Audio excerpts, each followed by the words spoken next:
Good morning, it's 9 a.m. I'm Sahar Mushtaq and this is the news on Mira Business FM. These are the headlines. A fire near Dubai International Airport has been brought under control after a drone incident. Authorities say the fire broke out near the airport this morning. Emergency teams quickly responded and contained the blaze. According to Khaleej Times, no injuries have been reported. Flights at the airport were temporarily suspended as a precaution. Some nearby roads were also closed. Officials say safety measures were put in place while the situation was handled. Emirates has temporarily suspended its flights to and from Dubai International Airport. The airline says the move follows a drone-related incident near the airport. A fire broke out near the airport earlier today, but authorities say it has been brought under control. Passengers are being advised to check with their airline for the latest updates on their flights. Dubai police have temporarily closed several key roads near Dubai International Airport. The closure includes Airport Street, the Airport Tunnel, and Al Qahoud Bridge leading to Casablanca Street. Traffic at the Cargo Village and Marrakesh Street intersections toward the airport is also closed, according to Gulf News. Drivers are being urged to use alternative routes and follow official traffic updates to avoid delays. Airfares in the UAE and across the Gulf could rise by around 30%. This comes as airlines increase fuel surcharges following a sharp rise in oil prices. Oil prices climbed above $100 per barrel amid regional tensions. The increase has pushed up the cost of jet fuel, which makes up about one-third of airline operating expenses. Airlines in the Gulf and Asia have introduced or increased fuel surcharges ahead of the Eid al-Fitr holidays.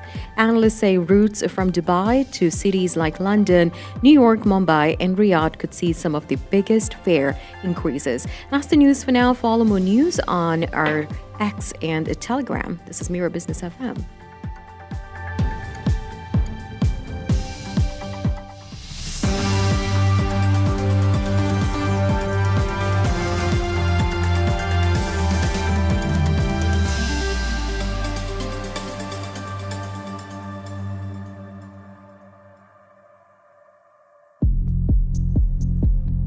This is the Morning Drive at Mira Business FM. We're talking pipelines next, but not oil. Pipelines for the new oil data. That's coming up next at Mira Business FM.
Mira Business FM, your daily guide to the markets, money, and more. It's the morning drive at Mira Business FM. My name's Tim Elliott, and pipelines now. We often talk about the Strait of Hormuz in terms of oil tankers, but today it's time to talk about a different kind of flow that's just as vital, our data. We're joined by the Middle East and Africa editor at the Rest of the World to unpack why Gulf nations are betting billions on new data corridors and what that means for business, for tech, and for geopolitics. Indranil Ghosh joins us on the line. Indranil, good to have you on the show. Thank you, Tim. Good morning, and thank you for having me. Yeah, it's an important, question that we are trying to answer here. It is. I mean, in a recent piece, Indranil, you've been exploring how the Gulf is building digital pipelines, overland data cables between the Gulf and the Europe. Why has it suddenly become? Why is there such a sense of urgency so recently? Because, Tim, the conflict situation has made it urgent. See, as we know, Iranian strikes hit an Amazon data center in the UAE on March 1st. Then both the Strait of Hormuz and the Red Sea were threatened at the same time. Now, virtually all data between Asia and Europe runs underwater through those two passages. There is no major overland alternative, and the situation is really getting worse. This week, 3 major submarine cable projects in the Gulf were reported paused, including Meta's to Africa. This is the world's largest undersea cable system. The gaps these overland projects are trying to fill is widening in real time. How dependent? Actually, let me ask you about geopolitical risk a little bit further, Indranil. What geopolitical risks expose the vulnerability of the existing internet infrastructure in the region? See, Tim, the vulnerability was always there. The Red Sea carries about 17 submarine cables linking Europe, Asia, and Africa. In 2024, 3 cables were cut, and repairs took 5 months because ships couldn't reach safely the damage. What changed is the scale. This is the first time both choke points, that's the Hormuz and the Red Sea, have been threatened simultaneously. The situation now is such that about 60 specialized ships that repair cables are not able to safely access either passage. And last week, Alcatel Submarine Networks, that's the French company which is laying the Meta's to Africa cable, said it can no longer safely operate in the Gulf. That's a cable designed to serve 3 billion people, which is now frozen. How dependent, Indranil, is the Gulf currently on just a few maritime choke points for its data traffic? Almost completely. There is no major fiber optic route connecting the Gulf to Europe by land as of now. Everything goes underwater through the Red Sea or through the Strait of Hormuz. That's it.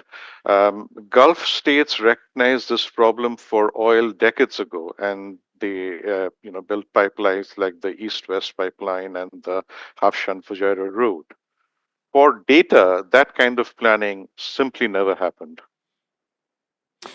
Okay, so it's a question of kind of catch up at the moment. There are a number of projects either signed. I believe the Silk Link project was signed That's right. in early February. What are the key projects being proposed, and I suppose which countries are leading the race right now?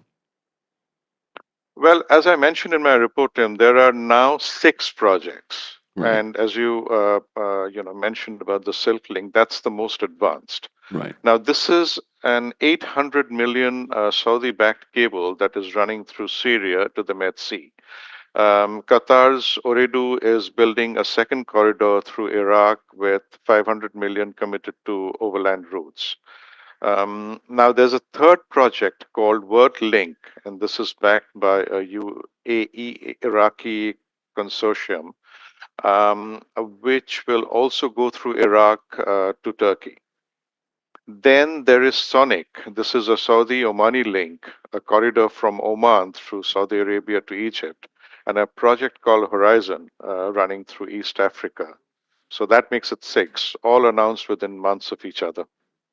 So, what is it about building these routes politically and commercially? That's more complicated than the actual engineering, I imagine. You're absolutely right, Tim. See, the engineering is actually the easy part. Mm. Overland fiber can match submarine cable capacity. The real challenges here are regulatory. Who gets to buy and operate fiber pairs running through Syria or Iraq? What will transit countries charge? Saudi Arabia, Qatar, the UAE were divided by a blockade until 2021. They're building separately rather than together, which tells you something about how much coordination to expect. I guess so. And in terms of investment, it's a sizable investment. Just how big is it, and where does finance come from for these digital corridors? Well, as I mentioned, Silk Link is an $800 million dollar project from Saudi Arabia's STC group. Mm. Ooredoo Overland commitment is 500 million. World Link is 700 million from a private group. These are just three of the six. The money is coming from state-backed telecom operators and sovereign-linked investors. This is really national infrastructure spending, not VC. Um, what role do tech giants play, and what role does the AI data center story play in Janil here in the Gulf in pushing this infrastructure forward? Well, they are the reason, Tim, that the cables need to exist. You know, the Gulf attracted more than 2 trillion in tech investment pledges last year. Mm. OpenAI, Amazon, Microsoft, Google, they're all building major facilities in the region. Those data centers need connectivity to reach customers in Africa, South Asia, and Southeast Asia. And it's not just the data centers that are under pressure. Meta's 2 Africa cable, Ooredoo's FIG cable, and the CMEWE6 project have all, as I mentioned, reportedly been paused this week. The submarine infrastructure that these companies depend on is being frozen by the same conflict that has hit the data centers. And that is what makes the overland corridors more urgent than it ever was. Can I ask you for just to broaden it, to give it some context here?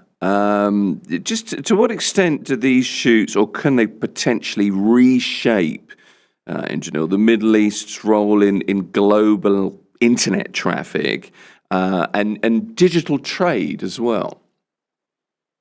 Absolutely and completely. Even if 2 or 3 of these corridors that I mentioned become operational, then the Gulf stops being a dead end for data, and instead it becomes a crossroads.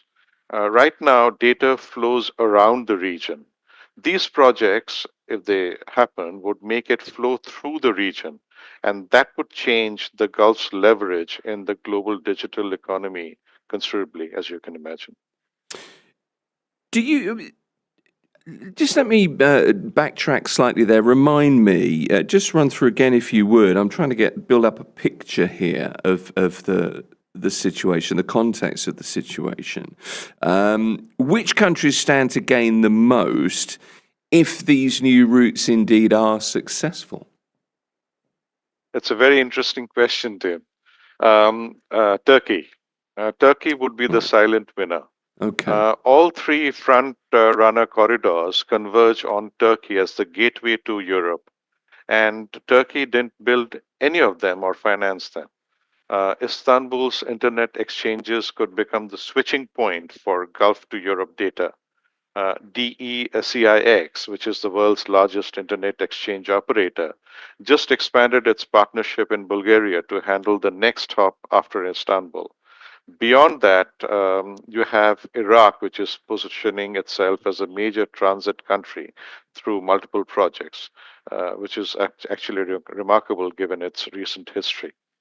It is. I mean, it's fascinating. That is remarkable. Do you think we're entering perhaps a new era where internet infrastructure becomes part of geopolitical competition? I mentioned that phrase before we started talking. Data is the new oil. To what extent do you think that's being borne out now? You're absolutely right, Tim. I mean, we are already there. The fact that three rival Gulf states are building six separate corridors through six different countries tells you this is about influence more than bandwidth. One of the experts we spoke to, Christian Coates Ulrichsen at Rice University, put it very well. He said the race has reflected competition for influence rather than an alignment of effort. These cables are infrastructure, but they're also foreign policy. That's interesting. Well, what are the biggest obstacles then that could slow, or these projects like this have begun before? I think, is it the World Link? Oh, no, it's Silk Link, isn't it? That is over an existing trail, if you like. But what could derail projects like this? Several factors, Tim. First, every previous overland cable through a conflict zone was eventually either, severed by conflict. The Jedi cable through Syria was destroyed by the civil war. A cable through Iran was cut during the Ukraine war. Then there's regulation. Transit countries need to open their markets and set fair prices. Then the third factor is economics. Submarine cables are still cheaper and attract more customers. One of our sources that I spoke with, Doug Madori at Kentech, he told us that he suspects not all of these cables will actually be constructed. And the war itself could pause these overland projects too. The three major submarine cable projects in the Gulf, as I mentioned again before this, were halted this week. And the same could happen to construction on land if the conflict spreads. The potential, final question, Indrano, I mean, the potential for these networks is clearly a huge benefit. If they are built, how much more resilient would global connectivity actually become? What would we see kind of day to day? Significantly more resilient, but they will not be not vulnerable. Right now, there is essentially one way to get data from the Gulf to Europe, and that, as I mentioned, is underwater through the Red Sea. Even if one operational overland route, were to be built, that would change the equation. But the experts we spoke to were clear that submarine cables will remain the primary, carrier.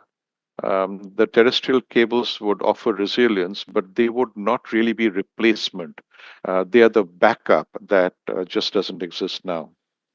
And I guess at the end of the day, it could be just a more stable internet for the average resident of a city like Dubai or Abu Dhabi or Riyadh or wherever in the Gulf. Absolutely. I mean, if I were to kind of, sum it up, that the Gulf recognized, many years ago that oil needed a way around the Hormuz, and data is finally getting the same attention. Whether these corridors are going to be built fast enough is the open question. But the fact that there are six projects that are racing to answer it tells you, Tim, that the region understands that what's at stake. You can read more about this, in the series that we've done at Rest of World. But yeah, that's where it is right now. Well, it's a story well worth following. Let's keep our fingers crossed. Indranil Ghosh is the Middle East and Africa editor at Rest of the World, based in Abu Dhabi. Indranil, it's a fascinating article, and I mean that. Thank you for joining us here at Mira Business FM. Thank you, Tim, for having me. It was a pleasure. Good to have you with us. Indranil Ghosh there joining us this morning here at Mira Business FM. Coming up this morning, we have more commentary, obviously, on the situation, the conflict that we currently face, the effects on us here in this region. We're also going to be talking, and this is a diversion from our usual story, but it's a local business story. It's another story that kind of, well, there's some heat in it, let's put it that way. We're going to be talking to the Chief Chili Officer. I use that term under advisement, but he's from House of Habanero. Faisal Al-Materi is going to be here this morning. It's like a hot sauce champion. And I'm looking forward to it as well. Don't forget, you can stay updated with our news on X, on Twitter, our website, mirabusiness.fm, WhatsApp's Mira Business FM channel as well. You can find us and just search Mira Business FM. All of our content is available wherever you find your podcasts as well. This is The Morning Drive. It's Mira Business FM. Mira Business FM. The sound of success.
Good morning. It's 9:30 a.m. I'm Sahar Mushtaq, and this is the news on Mira Business FM. These are the headlines. GCC stats says GCC countries continue to strengthen their global position in the energy sector. In 2024, the region accounted for about 22% of global crude oil production and around 27% of exports. Emirates news agency WEM says the Gulf countries also held about 33% of global oil reserves and around 21% of natural gas reserves. Crude oil production averaged about 16 million barrels per day in 2024, slightly lower than the previous year. Marketed natural gas production reached about 442 billion cubic meters. The report also says renewable energy capacity in GCC countries reached about 14 gigawatts in 2024. Airfares in the UAE and across the Gulf could rise by around 30%. This comes as airlines increase fuel surcharges following a sharp rise in oil prices. Oil prices climbed above $100 per barrel amid regional tensions. Khalij Times reports the increase has pushed up the cost of jet fuel, which makes up about one-third of airline operating expenses. Airlines in the Gulf and Asia have introduced or increased fuel surcharges ahead of the Eid al-Fitr holidays. Analysts say routes from Dubai to cities like London, New York, Mumbai, and Riyadh could see some of the biggest fare increases. Emirates has temporarily suspended its flights to and from Dubai International Airport today. The airline says the move follows a drone-related incident near the airport. A fire broke out near the airport earlier today, but authorities say it has been brought under control. Passengers are being advised to check with their airline for the latest updates on their flights, according to Khalij Times.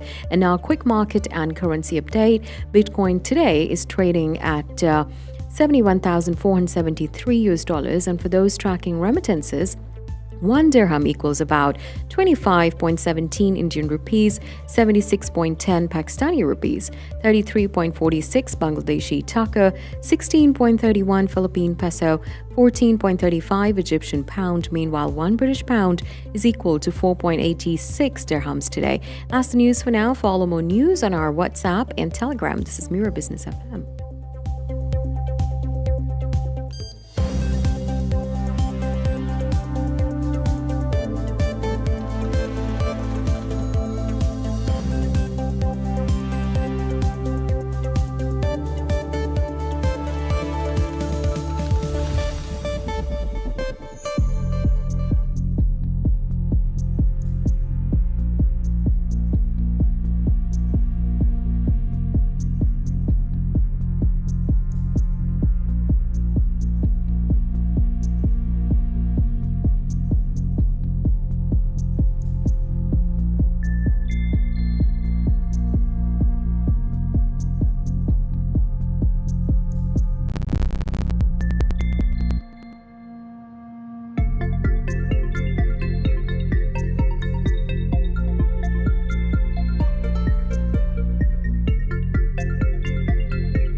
It's the morning drive. It's Mira Business FM. As tensions rise in the region with recent Iranian missile and drone activity affecting the Gulf states, authorities here in the UAE are taking a firm stance, not just on physical threats, but also on misinformation online. Recent alerts and emergency communications have highlighted the importance of relying on verified sources. Now, in response, the UAE government warned that sharing or reposting unverified information online, even if you didn't create it, can carry criminal penalties under federal law, which includes fines and potentially even incarceration. Now, to consider both the communications and legal implications of misinformation in times of crisis, I'm joined by two experts whose insights are particularly critical at the moment. In the studio with me, Nigel Silito is the CEO of Strategic Communications and Intelligence Consultancy, and more, Insight Discovery. Nigel, good to have you here. Thank you very much. Appreciate you being in. Dino Wilkinson joins us over Zoom. Dino's a partner and head of the Middle East Technology and Data Law Practice at Baker McKenzie. Dino, appreciate you being here as well. Thanks. Good morning, Tim. Good morning to you. Nigel, I wanted to start with you, actually. It was a LinkedIn post from you yesterday that was interesting, and you are fed up, let's put it that way, maybe even exhausted by the wave of misinformation that's currently circulating. You've been in the region for a number of years. You're in the business of timely and effective communication day to day. In moments of regional tension like this, why does misinformation spread so quickly on social media? Well, thank you for having me, Tim. It's probably worth giving some background to this post I did yesterday, because I like to use credible sources. And what really annoyed me is I kept seeing articles in the Mail saying Dubai is now a bus flush, and all these social media influencers over here were telling people about how hard their lives are, and they are sleeping in the basement with their children and very, very concerned, but they're always talking about themselves. And when I saw this video interview between Becky Anderson from CNN and Reem Al-Hashimi, who's the Minister of State for International Affairs, it was such an amazing 10-minute clip, which reassured me that I thought it would be good to then reshare it as a LinkedIn post. And it's staggering that I think 100,000 people have now viewed it. I've had over 500 likes. So it goes to prove, if you post something from a credible source, and you can't get something more credible than, you know, the Minister of State talking about all the resources and all the planning that's been put into the UAE in the event of something like this happening, it's quite pleasing and satisfying that it's got so much traction. And I just wish influencers out there would actually think twice before posting. A lot of people think they've got to be first, but not necessarily right.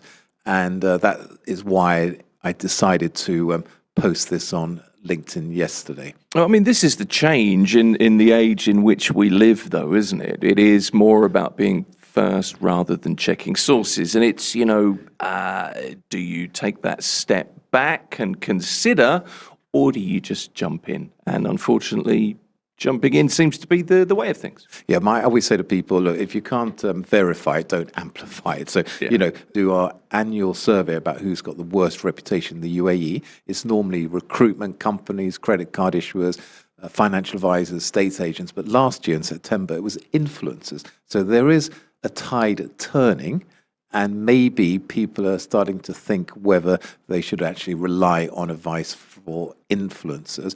And it's quite pleasing that finfluencers, who are financial influencers, now need to be regulated by ESCA, one of the regulators here, be trained and actually pay an annual fee to be qualified as a finfluencer. So things are slowly changing for the better. Things are. It'd be interesting to see what happens this September as well, because there have been changes in, you know, influencing license as well, social media licensing as well. Dino, let me ask you, bring you in at this point. Authorities here have warned that reposting rumours online can be prosecuted even if you didn't create the content. Can you explain the legal framework for that here in the Emirates? Sure, I'm happy to do that, Tim. So, you know, as we've seen, and as Nigel mentioned there, you know, the UAE's shown exceptionally strong leadership and, you know, and protection over the last, you know, the last couple of days. And the messaging that it's put out has been very positive, very consistent. And obviously the sort of official messages, which is a positive use of social media, a way to obtain information from official sources, is fantastic. But part of that protection that the UAE gives us is also a legal framework around fake news, misinformation, things that can undermine the messages that the government is trying to give, undermine the safety and stability of the country. So we do have quite a stringent law on cyber crimes, as most people operating in the UAE would know. The actual official name of the law is the Law on Countering Rumours and Cyber Crimes. So that sort of gives an indication of the importance of this sort of countering rumours, misinformation, and fake news. And the law says if you publish or republish false news or information, anything that's controversial, erroneous, anything contrary to what's been announced officially, or any provocative postings that could incite public opinion, disturb the peace, spread terror, or cause harm to the public interest or public order. Any of those things that the UAE authorities take very seriously, and there is serious consequences for people that do that. Nigel, from a communications perspective, what's the risk to, I guess, public order or corporate reputation when unverified footage or just speculation is shared during a crisis?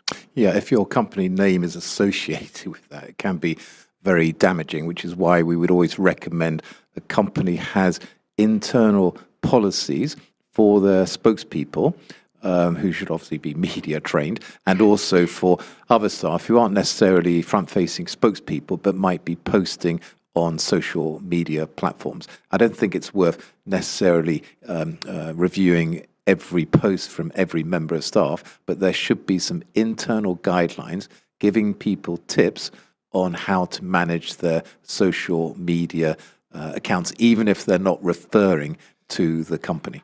There should at least be some tips on how to manage social media for sure. Dino, let me ask you about penalties. I mean, legally speaking, what penalties could an individual face for sharing misleading content under current UAE law?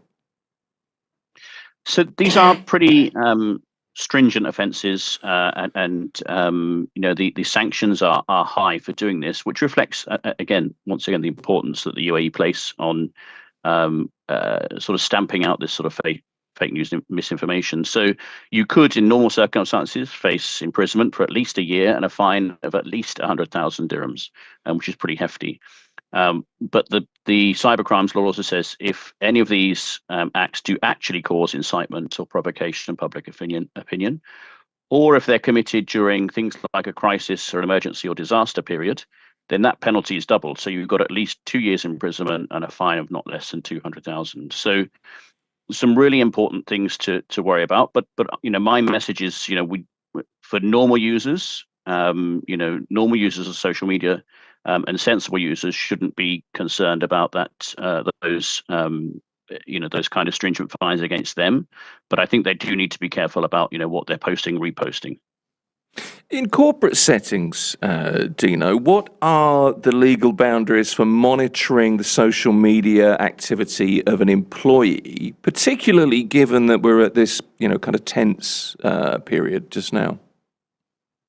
Yeah, no, that's right. I mean, there's no obligation on employees to monitor what their employers, to monitor what their employees are doing. As Nigel said, it's helpful to have a policy to avoid causing any liability for the company. And it's also, I think just as a general matter of good practice, I'd be telling my employees, look, be careful, be aware. That obviously may differ depending on the industry. If you are a broadcast outlet or something, then obviously there's more importance on the messages that your individuals are sending. If they are issuing messages on your behalf, then you need to be very careful that those messages are compliant with UAE laws. Nigel, would you echo those thoughts? What would you add? Yeah, and I agree with Dino. It depends on the sector. If you're in financial services, which is what I specialize in, then you've got to be ultra careful because the company will be regulated by, let's say, the DFSA here in Dubai or ADGM in Abu Dhabi. So, yeah, if you're in financial services, you've got to be really, really careful. If you are running a restaurant, maybe it's a bit more relaxed, and that's when you can actually, bring in influencers to help promote your venue without worrying too much about the consequences. You've actually just recommended influencers. Well, they do have a role to play. I'm pretty anti-influencers. However, there are some very good ones. And we were talking about, what's the lady's name who reviews cars? Supercar Blondie. Supercar Blondie. She's been incredibly successful. I've seen many of her videos. But there are many other influencers who will promote a particular product without it being made clear. They're actually being incentivized to make that promotion. Okay. Let me just move to it's something that I kind of wrestle with and wonder about, because you see so much conflicting messaging. And I'll ask both of you this. Nigel, first of all, does it matter if employees post from public-facing roles versus private accounts? And you know what I'm saying. There is crossover, obviously, between the two.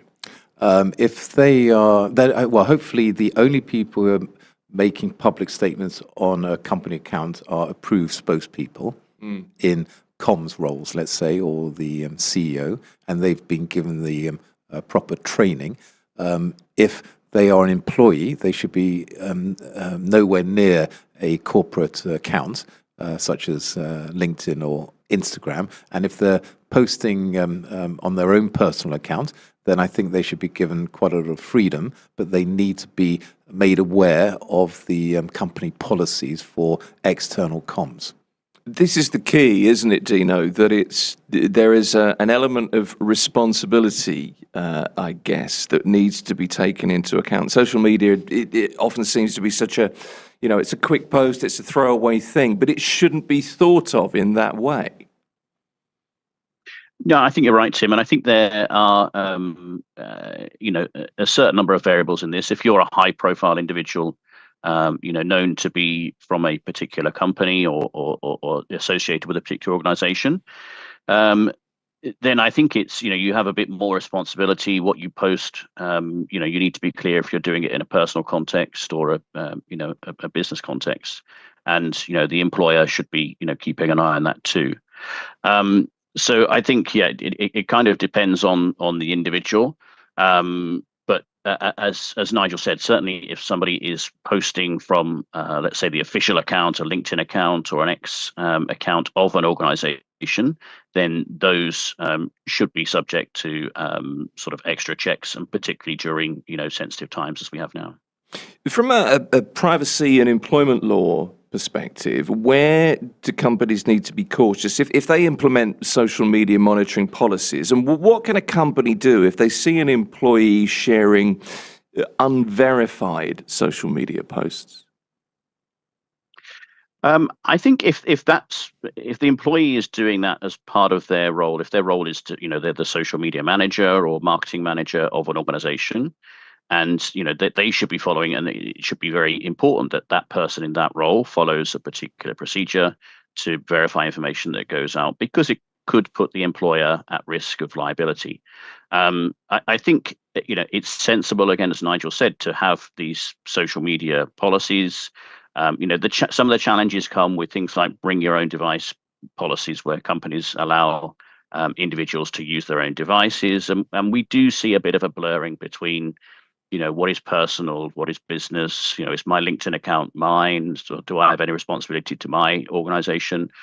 I think, yes, you're putting that up as your professional account, and it's kind of linked to your employer as well. So it's just about being sensible. It's hard. It's quite a difficult and often sort of overlapping web these days of what's personal and private life, but people just need to be sensible, and particularly in times like this. Nigel, it's about understanding, isn't it? It's about realizing that there is accountability. Wherever you are, whoever you work for, whatever you're posting at any time of the day or night, it's a 24/7, 365 thing that you're accountable for. This is what you do.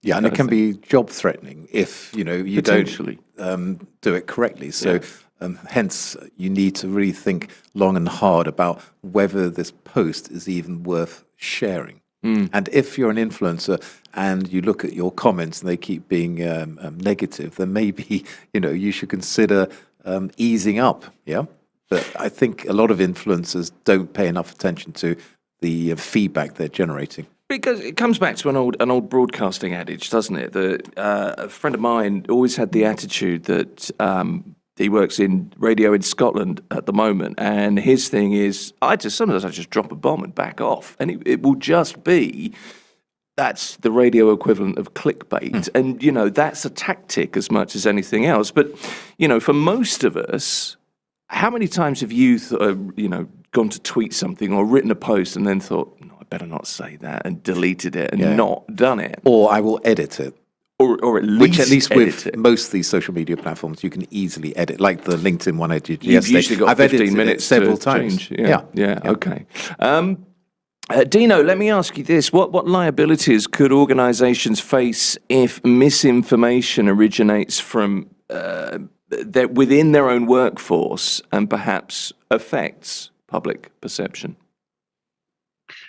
Look, if it's certainly if it's linked to the company, if linked to the organization as a sort of an official message that somebody has put out internally, then that could certainly bring about liability.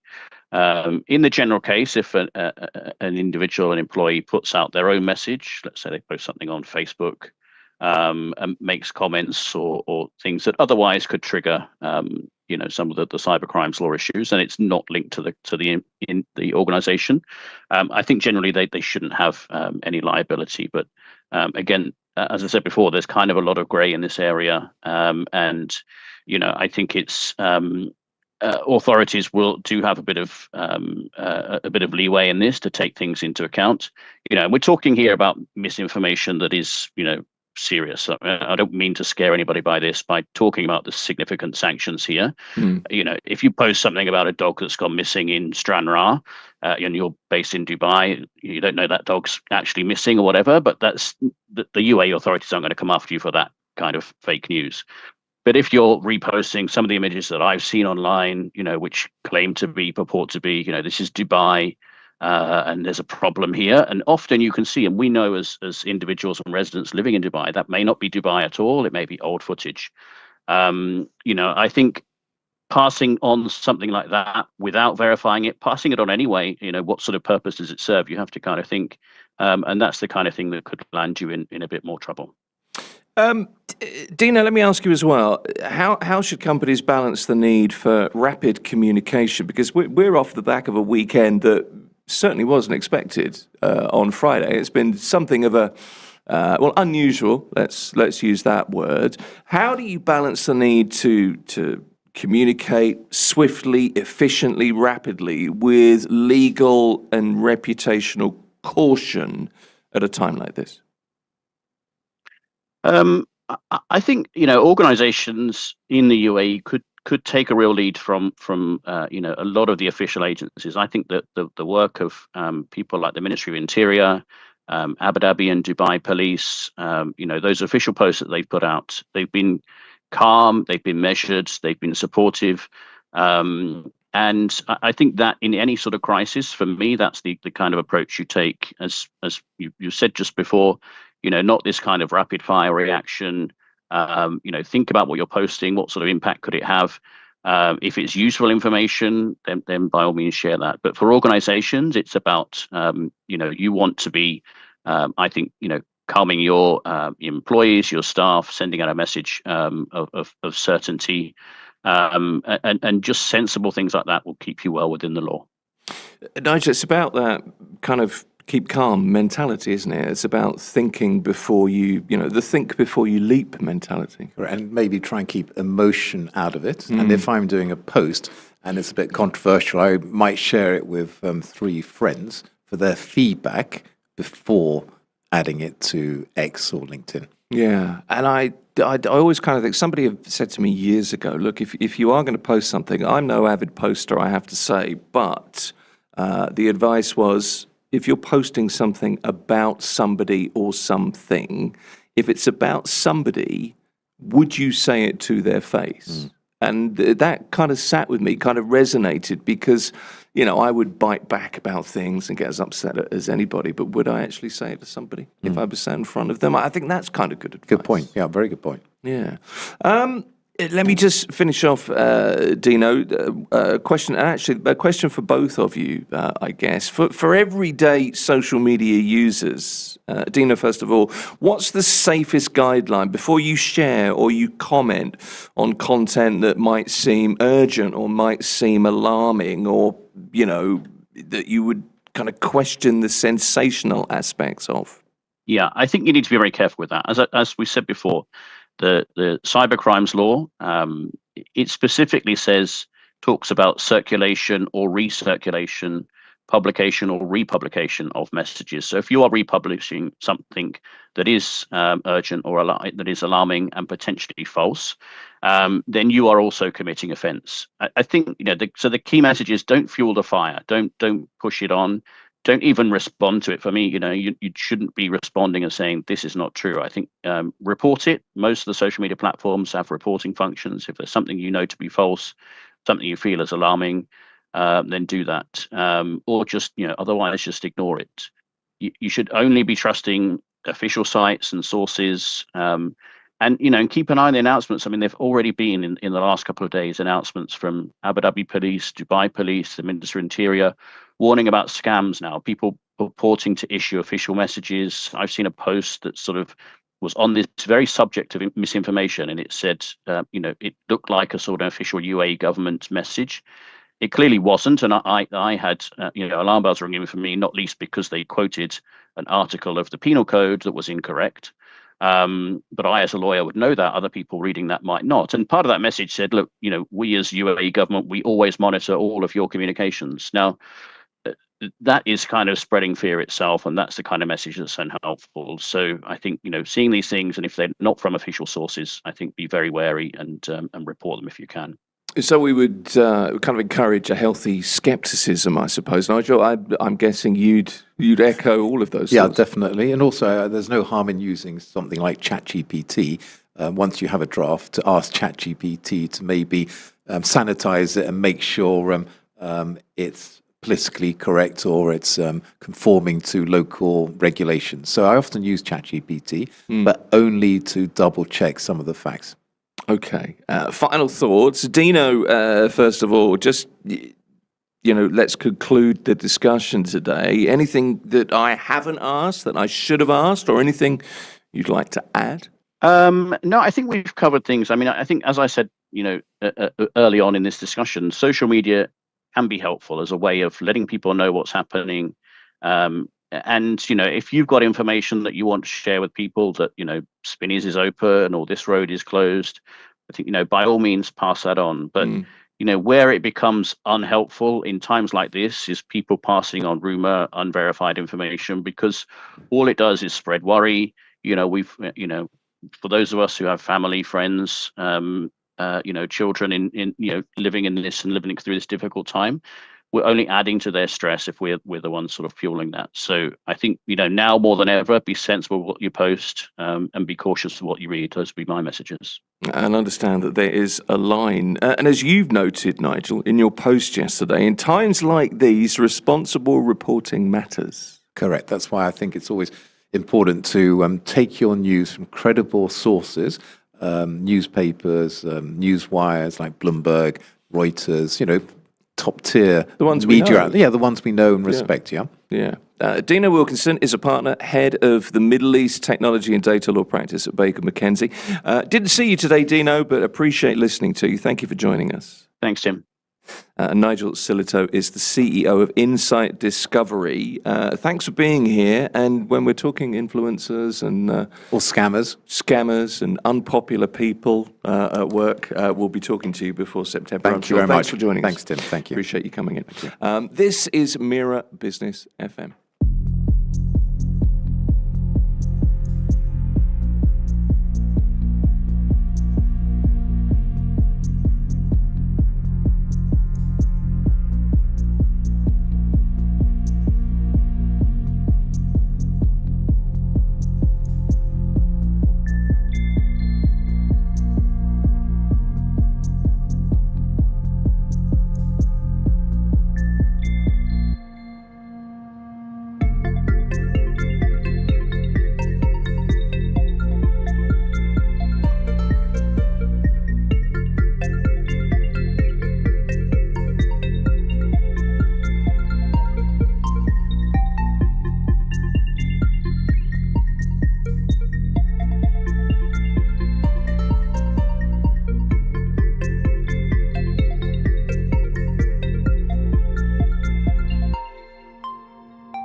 Good morning. It's 10 a.m. I'm Sahar Mushtaq, and this is the news on Mira Business FM. These are the headlines. A senior UAE minister has spoken out against Iran's attacks on countries in the Gulf. Speaking to Australia's ABC News, the UAE Minister of State for International Cooperation, Reem Al Hashmi, described the strikes as unprecedented and alarming. She said Iran had lashed out at neighbors that had been calling for diplomacy. It's been pretty unprecedented what's happened, and almost unhinged, I would say, to have Iran lash out at the very people who've been calling for de-escalation, who've been calling for this war to never actually even start, which has really taken us by surprise. We've borne the brunt of most of the missiles and drone attacks, and it's really quite surprising for us that Iran has taken such an irrational path to fight the Gulf states and act in this quite unlawful, quite unacceptable manner. Her comments come amid rising regional tensions following Iranian missile and drone attacks on Gulf countries. Moving on, GCC Stats says GCC countries continue to strengthen their global position in the energy sector. In 2024, the region accounted for about 22% of global crude oil production and around 27% of exports. Emirates News Agency reported that the Gulf countries also held about 33% of global oil reserves and around 21% of natural gas reserves. Crude oil production averaged about 16 million barrels per day in 2024, slightly lower than the previous year. Marketed natural gas production reached about 442 billion cubic meters. The report also says renewable energy capacity in GCC countries reached about 14 gigawatts in 2024. Airfares in the UAE and across the Gulf could rise by around 30%. This comes as airlines increase fuel surcharges following a sharp rise in oil prices. Oil prices climbed above $100 per barrel amid regional tensions. Khaleej Times reports the increase has pushed up the cost of jet fuel, which makes up about one-third of airline operating expenses. Airlines in the Gulf and Asia have introduced or increased fuel surcharges ahead of the Eid al-Fitr holidays. Analysts say routes from Dubai to cities like London, New York, Mumbai, and Riyadh could see some of the biggest fare increases. Japan and Australia say they have no plans to send naval ships to the Middle East. This comes after U.S. President Donald Trump urged allies to help secure the Strait of Hormuz, according to Reuters' report today. Trump called on countries that depend on Gulf oil to help reopen the key shipping route. These include China, Japan, France, South Korea, and Britain.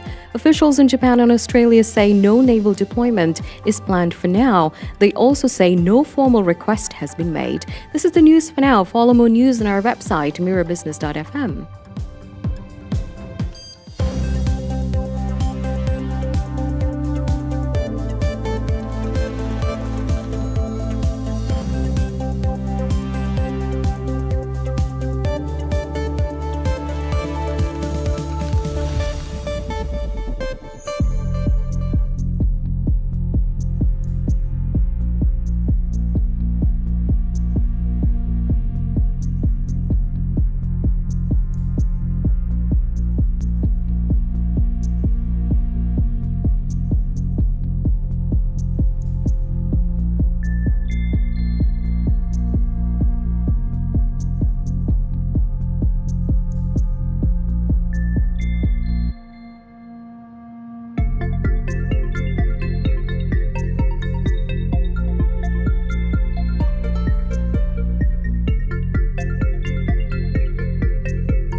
Business FM, Dubai's home of business radio.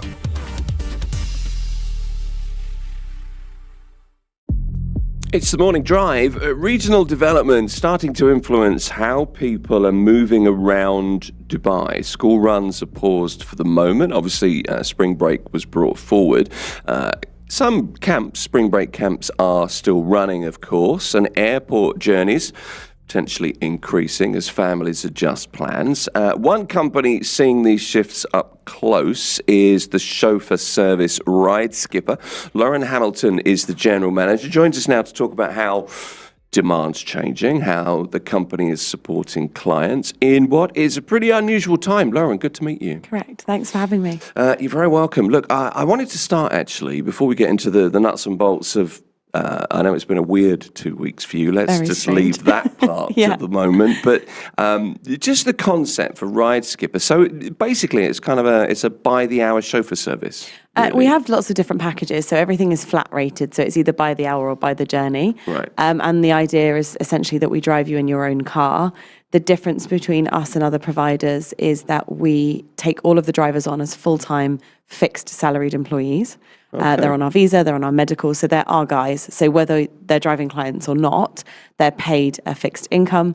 And as a result, they drive in a calmer, smoother, safer way because they're not rushing around to earn commission. Okay. Which is the model for a lot of other businesses, a gig economy model, essentially. Yeah, for sure. So why that? Because, I mean, that's a differentiating factor, I think. There are lots of services like yours around, but what made you take that approach? Just the safety approach? You're a very calm person, it seems to me. Is that I'm not sure my husband would agree with you. So I had my son 3 years ago, and I had a C-section. I wasn't allowed to drive. Right. And so I tried a lot of these services, whether it was a taxi that you could book a car seat in, or drivers for our own car. And I just had this sense of kind of rushing around, taking kind of unnecessary risks behind the wheel because they're rushing to get from one job to another because they're paid on a commission per job basis.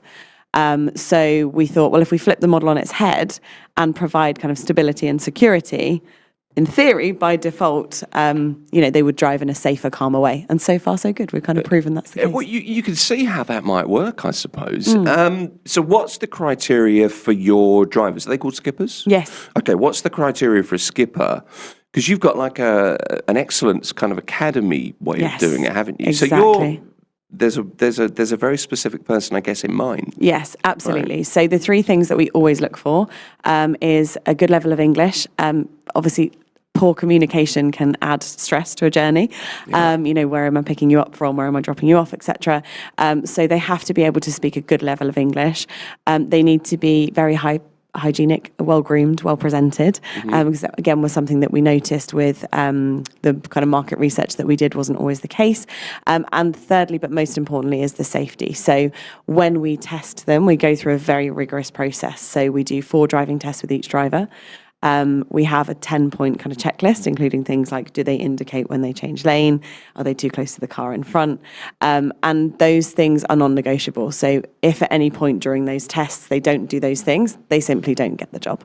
And my litmus test is, would I put my kids in the car with them, right? That's a more subjective test, but a test nonetheless. Sure, and that's clearly where the business comes from. Correct. So is that the main kind of meat of the business for you, the school run, drop-off stuff? Yes, I would say that's the main kind of recurring business that we have. Right. So it is a large chunk of our revenue. We also do things like airport runs or driving people between Dubai and Abu Dhabi because they get fed up of the traffic and they don't want to sit behind the wheel. And then also, obviously, if you've been for a night out and you need to get home safely as well. Okay, so you're around for what, a year and a half? Yeah. Is that right? Yeah. Okay, so Dubai's a very competitive market, Yes. very busy market. Yes. We're all on the roads. We've all got our cars. Yeah. When are peak hours for you? When's the really busy time, and how do you meet the demand? Yeah. In a year and a half? Yeah. That must have been It tough. kind of exploded in terms of the need. We knew there was probably demand out there, but obviously until you launch something, you don't really know. And we thought we would grow it slowly and organically. We've done that, but we've grown it faster than expected. So we went from 6 drivers when we launched to 40 now. And that's been purely on the basis of we couldn't meet the demand that we were seeing. So we've done virtually no marketing. It's all been kind of organic growth and referrals, which has been great. And yeah, it's been an interesting journey. And obviously one of the biggest challenges is you don't want to compromise on who you're hiring in order to hire quickly. But, you need to be able to meet the demand. So there's this balance. The peak hours are sort of 6 a.m. till 9 a.m. for the school runs. Mm-hmm. And then really sort of midday until about 4 o'clock, again, kind of nursery pickups, school pickups. And then in between, we have kind of B2B partnerships that keep the drivers busy in between. So car garage drop-offs and that kind of thing. Okay, well, I'll come back and ask you about that in a little while. But you've also got weekends, I guess, as well. Kind of the night, Correct. People on a night out want to get home. Absolutely. It's not very sociable, is it? Hours-wise for you? Yeah. Well, my hours as kind of the owner are all the time at the moment. But it's very much a 24/7 business. The flights operate 24 hours a day, so airport runs are 24 hours. And people use us because, they've got their own car seats for their children. Sure. It actually works out cheaper because we charge a flat rate. So often it works out cheaper than, a taxi to the airport. So, whenever you need us, we're there, whatever time of day or night, really. And, fuel costs on the customer and everything else. I get it. Okay, so I understand that. What changes are you seeing at the moment? You off air just before we started talking, you kind of said, it's been quite a 2 weeks. I mean, I guess a lot of that is the school run that has changed, and was changed literally overnight as kids went to distance learning.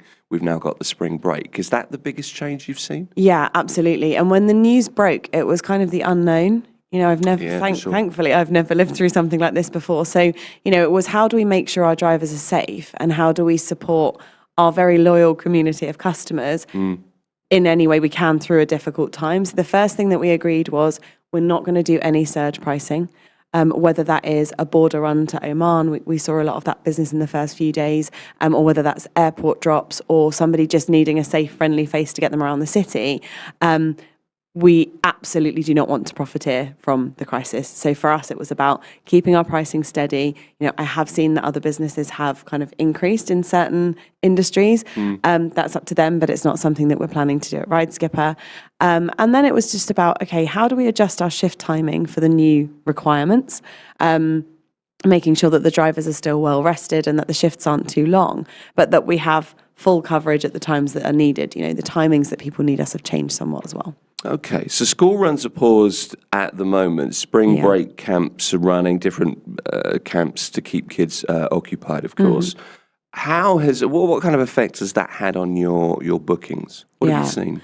We're definitely down for sure. The school runs is kind of a big chunk of our guaranteed business, our base business. And I guess it's just understanding. I think the difficulty for most businesses is we don't know how long this is going to take to resolve. Might be a couple of weeks, might be a couple of months. So it's just about how do you as a team remain resilient? How do we keep the drivers, in their jobs? Because we wouldn't want to take any knee-jerk reactions, letting people go or anything like that unless we really had to. So it's all about how do we keep the business moving in an uncertain time. And at the moment for us, that looks like airport runs, to be honest. Yeah, that makes sense. It seems like there's this kind of feeling of a holding pattern. That's the only way I can describe it at the moment. And most people kind of nod and go, yeah, it is. But we don't quite know where this is going to head to. So more airport journeys, family having to adjust travel plans, that kind of thing. You see more of that? Yeah, and we've also introduced kind of an hourly price as well, where customers who are having their kids dropped at spring camp breaks, spring break camps, will be able to have the driver waiting outside for them if they want to. So if, an alert goes off or anything happens, they feel kind of, I guess, easy in the knowledge that the driver is there, they're a familiar face to the child, and they can get them home, sooner than planned, rather than kind of pre-booking or dropping them off and coming back for them. So we've seen a little bit of that as well.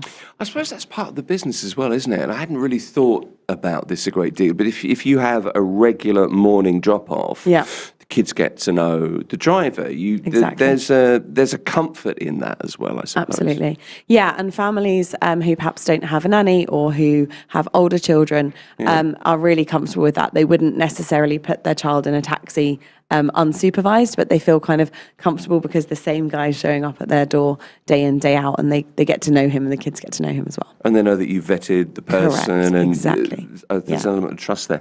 Tell me about the runs to the border, if you like. You've been helping people get to Oman, haven't you? Yeah, we have. And I think that was kind of an initial reaction from people in the first few days. I think now, obviously, DXB is operating a lot more flights. We're seeing more DXB airport trips than necessarily the Oman border runs. But it was a case of, how do we get people safely to the border? And one of the things that people were worried about is, what if I get to the border and I can't cross for any reason? Something happens, or I don't have the right paperwork, or whatever it might be.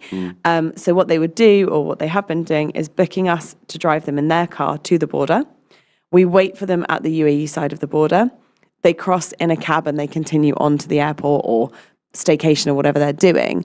And we wait to make sure that they've already been able to cross, and then we take their car back home for them. Okay. And there's been some demand for that. A lot of demand, yeah. It's been interesting to see, because a lot of people's cars are not insured to go into Oman. There's a different insurance required, or if you have a lease car, or you have finance on your car, all that kind of stuff. I never know with that. They always think, do you want Oman insurance? And I say yes, and then I have to buy more when I get to the border, and I think, well, and then you go, I don't know if I'm going to Oman, but put it on my insurance just in case, you know. Yeah, exactly. Yeah. Okay, so operationally, let me ask you a little bit more about the business and the kind of inner workings. Yeah. Tell me what you want to tell me, of course. Yeah. How do you manage, how's it been for you managing sudden shifts in the demand on your drivers and on your time and on the way the operation has had to adapt? Yeah, so I think the first few days were about understanding the lie of the land, taking the bookings as they were coming in and just adjusting things slightly. After we realised, obviously, that this was going to persist, we took all of the drivers in. We had a big meeting and we said, the situation is changing hourly. I can't give you any guarantees about how long this is going to go on for, or what I'm going to require of you in the future. But what I can promise you is I will do everything I can to keep this business moving and come out the other side. And what I need from you is a level of flexibility around timings. We'll always make sure that your shifts aren't longer than they're supposed to be. We'll always make sure that a day guy's not doing a night shift, because that's not safe. But within the parameters of the shift patterns that we have, we might ask you to switch your day off, or we might ask you to do, an airport run an hour earlier than you normally start and finish an hour earlier. So the guys have been incredible. They've kind of just said, look, everyone's in the same boat. All of the businesses are in the same boat, and, we're behind you, and let's make it happen. Let's get people where they need to be the same way we always do. And what's going on is just kind of an inconvenience in the background, really. It's interesting that, because on the face of it, this is, the model is kind of the Kareem, Zofa, safer driver, safest, all of those other ones. Many, I get confused by them, and they're tech startups, really. In the main, yours is slightly different. It seems to me, if not in that it's. I'm not saying it's not a tech startup, but in attitude, it's different. Does that make sense? Yeah, absolutely. For us, it's the people first and the service first, and the tech enables us to provide that service. So we didn't launch with the intent. I'm not a tech bro, I'm not a tech founder. It was more about, what tech do we need to be able to deliver the service that we're trying to deliver. I love the fact that you point out you're not a tech bro. Yeah, just in case you weren't sure. Because I wasn't absolutely sure. I'm doing a good impression of one. Can I tell me about the business model, the pricing, the way it works? I was looking at your website, and you work on the basis of I gather, a flat fee. It starts from 50 dirhams, is that right? That's the case? Yeah, so we have flat fees. So if the journey is shorter than 20 minutes, it will be one price. If it's longer, it will be another. So if that's, you've been to brunch, you want to get home safely. And then we have obviously monthly contracts for things like school runs. We also have people use us for full-time driver needs, because if you're going to hire a driver yourself, there obviously comes with a bit of hassle around paperwork, visa, medical, getting him to and from your house to start his shifts. So we kind of take all of that headache away. So some people even book a full-time driver through us as well. Okay, so how do you get a driver to somebody's house now to get the car? How does that all... Yeah. So the business has a number of shuttle cars, and we actually have drivers that just drive those cars. So there's guys that are responsible just for picking and dropping their colleagues around the city wherever they need to be. So you've got shuttle skippers and ride skippers. Correct. Yeah, Okay, that's right. got you. Yeah. We're in a really unusual period. I think we're all very aware of that. And you're not looking at surge pricing in any way, but do you anticipate having to change price structures at all? Is there anything We're hoping not you're worried to. about in that way? Not really. I think it's a case of all the while there's demand in the market and we can pivot to whatever's required from our customers. Right. There's no real need to do that. For us, changing the pricing is not the right thing to do. It's more about if business is lost, how do we replace it, rather than charging our loyal customers more for the same service. I guess in a business like this, once people know you, you get a certain amount of, when the trust grows, there's a certain kind of automatic repeat business. If people go, I don't know, out for dinner once a month, and it's, well, let's take the car, but we'll come back with. So I get that. Absolutely. How did you, when you started, how did you market the business? What was your plan? I think because it was always a case of we need to test the theory that they're better drivers by being salaried.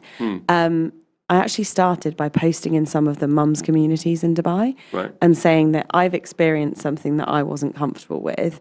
I'm looking to build a service that I think would make mums especially more comfortable and feel kind of safer, that their children were safer. Would you guys like to try it out?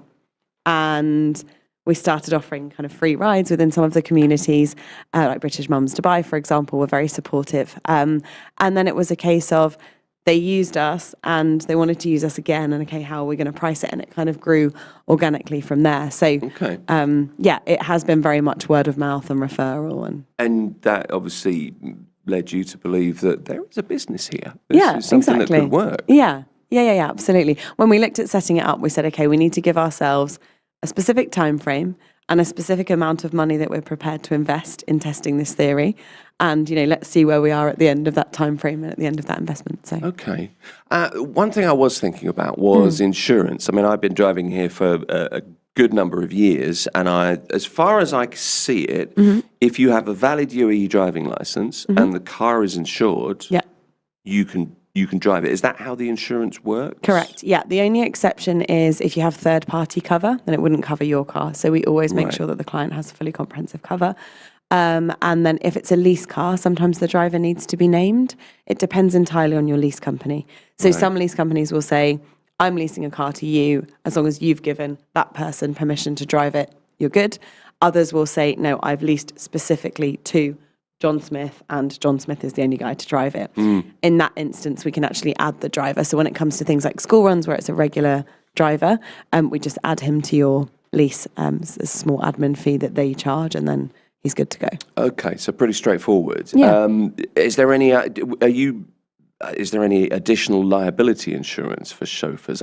Not exactly, no. So it's about kind of the car needs to be insured, and then the business needs to have a third-party liability insurance. Okay. So all of your drivers are trained and you accept people on the basis of your checklist. What if this happens? What's the protocol if a driver's fined for speeding or parking in the wrong area? That is always our problem. If a driver makes a mistake, then we would obviously cover it and make sure that the customer is reimbursed accordingly. It happens, doesn't it? It can do. Yeah. So beyond that kind of hourly or per trip fee or whatever arrangement you have, you mentioned you work with some car dealerships. What other kind of operations do you have? I don't know, B2B subscriptions or safe rides from clubs or bars or that kind of thing? So we have a few partnerships. So we work with McGettigan's. We work with a couple of other bars and restaurants around the city. Good steady stream of business, I'd guess. Correct, yeah. They're a good bunch. And then, the B2B arrangements that we have are things like luxury automotive businesses and also car garages. So, Dubai is a place where people will pay for convenience, and if you want to get your car serviced, you don't necessarily want the hassle of driving it yourself and then getting a cab to the office and so on. So we solve that problem for you. We work with the car garage. They offer that service to their customers, often free of charge, for us to pick and drop their car to and from the garage when it's being serviced. Okay. How do you monitor driver behaviour? Because I understand that you're strict about the people that you take on, but there are bad apples every now and again. How do you monitor behaviour? Is there telematics in the app? Does the app monitor speed, or how does that work? Yeah, so in our shuttle cars we have telematics. The app doesn't monitor speed, but what we do is a lot of spot checks.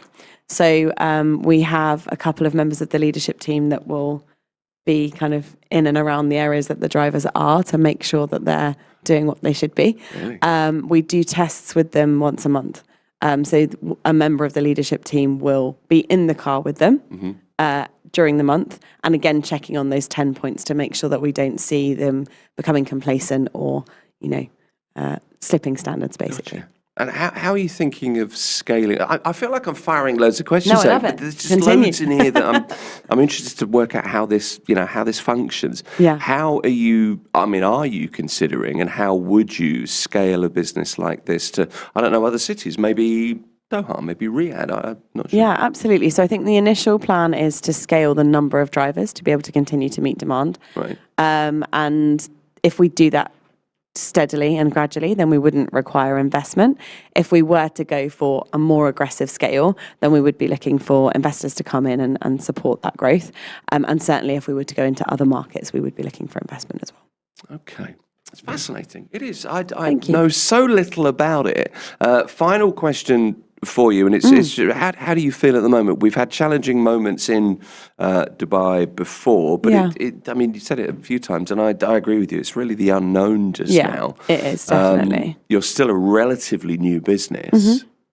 I suppose you could just meet the challenges head on. There's no choice, is there? Yeah, there isn't much else we can do, really. I think, contingency planning is important. If this goes on for X weeks, we do Y. If it goes on for, longer, then the plans change. But for me, as I say, because we go through such a rigorous hiring process, and because they are our team, they're not just a bunch of guys we've got on the books. I'm passionate about making sure that we keep that team and we grow that team. So anything we can do to do that, we'll do it. Well, that's how you grow the business the way you want to grow the business, isn't it? Exactly. Yeah, okay. No, I can see the logic. Lauren Hamilton is the general manager of the chauffeur service? Yep. Ride Skipper. Good to talk to you. Thank you. Thank you very much. Appreciate you coming in.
Good morning. This is the 10:30 news, and I'm Sahar Mushtaq. This is Mira Business FM. Airfares in the UAE and across the Gulf could rise by around 30%. This comes as airlines increase fuel surcharges following a sharp rise in oil prices. Oil prices climbed above $100 per barrel amid regional tensions. Khaleej Times reports the increase has pushed up the cost of jet fuel, which makes up about one-third of airline operating expenses. Airlines in the Gulf and Asia have introduced or increased fuel surcharges ahead of the Eid al-Fitr holidays. Analysts say routes from Dubai to cities like London, New York, Mumbai, and Riyadh could see some of the biggest fare increases. Dubai police temporarily closed several key roads near Dubai International Airport this morning. The closures included Airport Street, the Airport Tunnel, and Al Garhoud Bridge leading to Casablanca Street. Traffic at the Cargo Village and Marrakesh Street intersections toward the airport was also closed, according to Gulf News. Drivers were being urged to use alternative routes and follow official traffic updates to avoid delays. Emirates has temporarily suspended its flights to and from Dubai International Airport.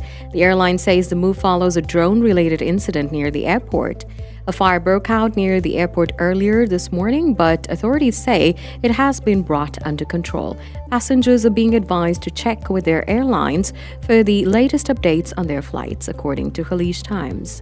And now, a quick market and currency update. Bitcoin today is trading at 73,813 US dollars. And for those tracking remittances, 1 dirham equals about 25.17 Indian rupees.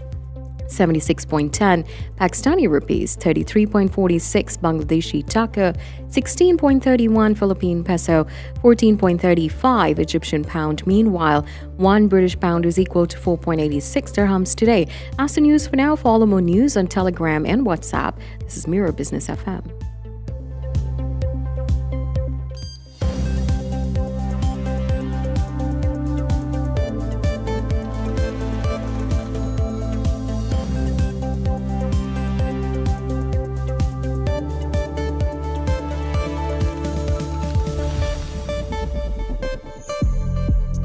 It's the morning drive. Global energy supply disruption, the soaring prices that we're seeing referenced in the news just now, and more. That's coming up next at Mira Business FM.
Mira Business FM, where business comes to talk.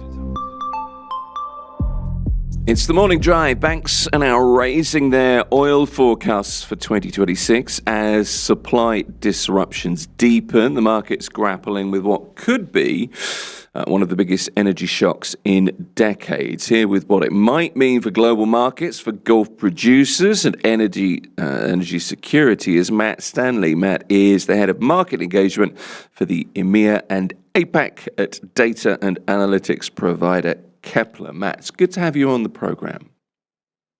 Morning, Tim. Yeah, thanks for inviting. Appreciate it. You're very welcome. Thanks for coming on. Look, the route that normally carries about a fifth of the world's oil supply, the Strait of Hormuz, is effectively closed at the moment. Tankers are stuck, refineries are cutting runs, crude prices surging past the $100 a barrel mark. To begin with, Matt, can you put into context the significance of the disruption that we're seeing now in global oil markets compared with previous geopolitical shocks? Yeah, look, this is a good question because this is what provides context. So if we're looking at the Strait of Hormuz just in terms of volume, around a third of the world's oil transits through the straits on a daily basis. Majority of that is crude oil. That's the Middle East Gulf countries that are locked into using that route. That is Iraq, Kuwait, Saudi Arabia, obviously with the Middle East Gulf hubs they have. ADNOC, of course, with the majority of the fields, Murban and Zakum, Das, etc., being locked in there. But it's not necessarily crude oil, Tim. We don't put crude oil in our cars. We put gasoline and diesel into them. Sure. And 20% of the world's jet fuel comes out of the Middle East Gulf through the Straits of Hormuz. 10% of the world's diesel. When you put that into context and what that means for previous disruptive events, obviously the biggest one that we can apply recently, and I feel like there have been far too many of them, to be honest, is obviously the Russian invasion of Ukraine. Europe used to get close to 50% of its diesel from Russia. When that was blacklisted, essentially, or sanctioned, the market had to find alternative supply. Middle East Gulf picked up a lot of market share. US Gulf Coast picked up a lot of market share. If you put that into the prism of where prices are, Russian conflict prices went up to about $139 a barrel on Brent. We touched 120 last week, 119.50. But where it's really being felt is into the end user is the diesel price. That is currently trading around $160 a barrel for delivery into Europe of diesel. If crude oil prices had gone up linear or increased linear with where diesel oil prices are, we would be at a record high on Brent. And I think that a lot of people are not factoring that in. It is a highly market disruptive event. But what's happening now, to be honest, the market is pricing in supply disruption, not supply destruction. And this is a very important point of the market, how the market is reacting to the current conflict within the region. It's an important distinction to make, I think, Matt. I mean, I was going to ask you for your feeling on how quickly the market starts to feel the impact when an artery, the Strait of Hormuz is the example at the moment, when that artery is blocked. And this is another good point. What has happened is the reason that things have been tapered somewhat and from a market reaction point of view, and listen, I'm an old man. I've been in the oil market 25 years. I'm still waiting for my carriage clock to come this year at some point. But it's important to put things into context where they've been previously and what mitigants have been put in place already. So we look last week. The IEA announced the biggest ever release from the Strategic Petroleum Reserve, global. That's US, the EU, Japan, around 400 million barrels. That buys around 45 days worth of supply, Tim. And the market seems to have essentially, I don't want to say bought that because that's a wrong adjective, but has sort of taken that it's eased any concerns in the immediate future that the market isn't going to have the oil it's needed. If things continue, then there'll have to be other mitigants that are put in place. China have got a lot of oil, close to 1.4 billion barrels roughly in their strategic reserve. So they're fairly well protected. The IEA release obviously protected a lot of other countries in the world. It's a regional problem, but it's felt globally. And that's really what the market is looking at right now. There's also the domino effect, isn't there? Producers forced to shut in wells, effectively kind of turn off the taps, I guess. And you can't store the excess is the reason for that. The IEA estimates, I believe the figure is 8 million barrels per day in March in terms of the slump alone. And as you pointed out earlier, the shortage in terms of gasoline, jet fuel, but diesel as well. Yes. Yeah, look, these are the reference points I think everyone's got to has got to look at, because diesel is the world's biggest used industrial fuel, and we are guilty as an end user. We just turn up to the petrol station, fill our cars up. God forbid there's ever a shortage. I remember when I used to live in London, and there were petrol price strikes across the forecourt, and people panicked. That isn't the situation that the market is in. There are mitigants in place. For example, there is a pipeline from the east coast in Saudi Arabia that goes into the Red Sea that can take in a lot of crude oil, around 7 million barrels a day. There is also something that we have in the UAE, which is Murban, the main grade that the UAE produce, that can head into Fujairah on the Gulf of Oman to bypass the Straits of Hormuz. There are things in place to mitigate the situation, Tim. But of course, we think that even with those mitigants, around 3.5 to 4 million barrels a day is essentially locked into the Middle East Gulf. And the other side of this as well is there's storage saturation potentially as well. If tankers can't leave the region, there are constraints on storage, simply put. Absolutely. I mean, look, I was talking to the guys on Bloomberg earlier this morning. Sorry for dropping that in, but it's important because it's at what point do we kind of get to where the world sort of does reach, like you said, this saturation point?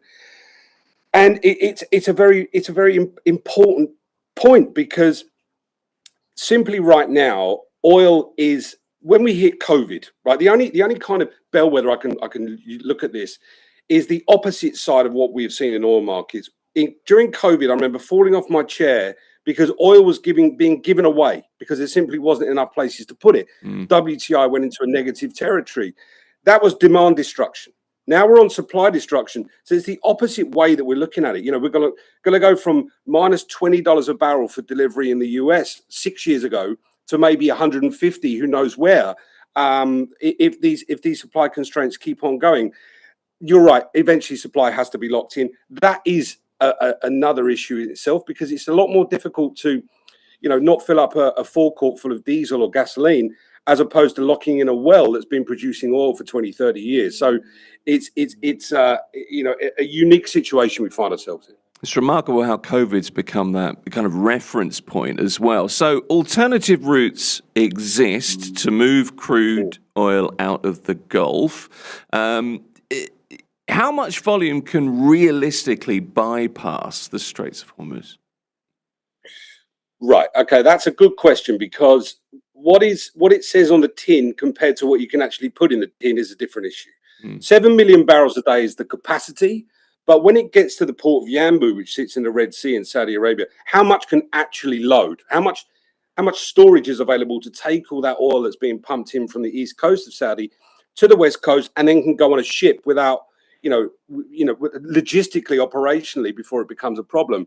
Maybe 4.5, 5 million barrels a day, something like that. Amin Nasser, who's the CEO of Saudi Aramco, was on an earnings call last week, said around that number. That's largely being endorsed by the market. If we're looking at Murban, that goes into Fujairah from the Murban fields in offshore Abu Dhabi, around 1.8 million barrels a day, something like that. So if you want to take a 7 million barrel a day number, then feel free. In terms of banks raising oil forecasts that I mentioned earlier, we went from a predicted oil glut in January to talk of, I don't know, name a figure, $150 a barrel, whatever it will turn out to be at the moment. It's a hell of a market reaction in a very short space of time, isn't it? Look, the job of a forecaster is to forecast often. That's when you get into the least amount of trouble. But you're right. Look, that was the narrative Q4. I remember being in Singapore for a big oil week there called APEC. And that was what was dominating the narrative was, the oil glut, and we're going to head down to $40 a barrel and wherever the sort of doom mongers were, that narrative quickly shifts. And that is how fragile oil markets are. That is what OPEC are there to do, essentially. And the UAE, the GCC core, making up the vast majority of that stable supply. That's how quick that things can change. So it's not a sort of finger in the air kind of job. The glut is still there, right? But it's just oil that people can't buy. It's sanctioned oil. That was one of the main mitigants last week. Obviously, we saw the waiver from the US government for India to buy sanctioned Russian oil. That's a temporary reprieve, another one. Will we see the same in the EU for Russian energy? Look, I don't think there's enough time on the call today to talk about that, but that's certainly something that we think will be considered going forward. That's a slightly different issue. Look, some banks have already lifted their 2026 oil price outlook. Do you expect, kind of crystal ball moment here, do you expect prices to stay elevated even, when we see the conflict stabilize? I expect, look, there's two different ways to look at the market. You can look at it from the oil products point of view. So did I lose you there? Sorry. No, we're with you. We got you. Okay, sorry about that. Yeah, you can look at it through the prism of oil products, gasoline and diesel, and then crude. The market is incredibly fickle and prices in things incredibly quickly. Crude oil prices will be the first to react. And they could come down to the sort of $70 a barrel, around that, between 70 and 80. We held in a range for a large part of last year. If transit through the Straits of Hormuz comes back, it will be a 6 to 8 week lead time before things get back to normal, but it was way too early to talk about that. But for the end user, I think that refining margins will stay elevated, will stay high. And, that's the inflation story, what central banks do. We're hearing some central banks may consider some rate hikes going forward. The dynamic of markets has changed incredibly quickly over just the course of 2 weeks. It has. We'll see what central banks do, whether they do delay rate hikes, of course. Which regions are most vulnerable to supply disruptions? Matt, Asia, Europe, elsewhere? Yeah, look, Asia predominantly, right? Yes. That is, if you look at the IEA release of emergency of the SPR, they're going to start in Asia and Oceania. I think they're starting with around 100 million barrels. Then Europe at the end of March. So that there is a plan for how that oil will be rolled out. The issue that Europe has is that there has not been investment in the fossil fuel sector for a decade and more. So what's happened is a lot of the refineries, we read about them, have been closing down. So Europe largely now has become the sort of biggest, what we call the short in the world, the sort of place where people are selling finished grade goods because Europe simply can't manufacture them how they used to. The big winners of that will be the US because they have a large refining system. Drill baby drill is still very much seems to be all people can talk about. I read an article in the FT at the weekend that a lot of the US producers are in for $100 billion windfall on the back of all this. I'm not sure we can use winners and losers yet, but Asia, and as a net importer of energy, they will be the first ones, to feel that, and then Europe close second. Let me ask you about signals that we can take from the crisis. What signals should maybe businesses and investors watch to understand whether the crisis is, escalating or whether the crisis is easing? Wow. Okay, that's a question indeed. It's a tough one. I think, yeah, well, that's okay. If it was easy, everyone would do it, wouldn't it? It's the targeted. It's how the attacks are targeted. If it's around infrastructure, which has shown somewhat fragile to a certain point, but a lot has obviously been mitigated there. I think that it's the shift in. If you want to call agenda of how attacks are looked at. We saw a lot in Fujairah that at the weekend that quickly came back. The airport this morning quickly came back. The UAE is incredibly resilient to this, and they will continue to be. They've done an amazing job. It's the wider region, right? Bahrain has unfortunately been going through a tough couple of weeks, as we all have. But it's targeted on the energy infrastructure. That's really what has shown the fragility in the region to some degree. That's going to be a big, and then I think, to be honest, government initiatives, government incentives. People want to keep the economy stable. Will we be in an environment where there will be financial incentives for people to get out there again if it's safe to do so? So government policy is going to be absolutely key to ensuring that economies can remain stable. And then from an attack point of view, I hate using that sentence, it's what is being targeted. Is it haphazard, or is it specific targets that the Iranians have in mind? on energy infrastructure. That seems to be the way things are going.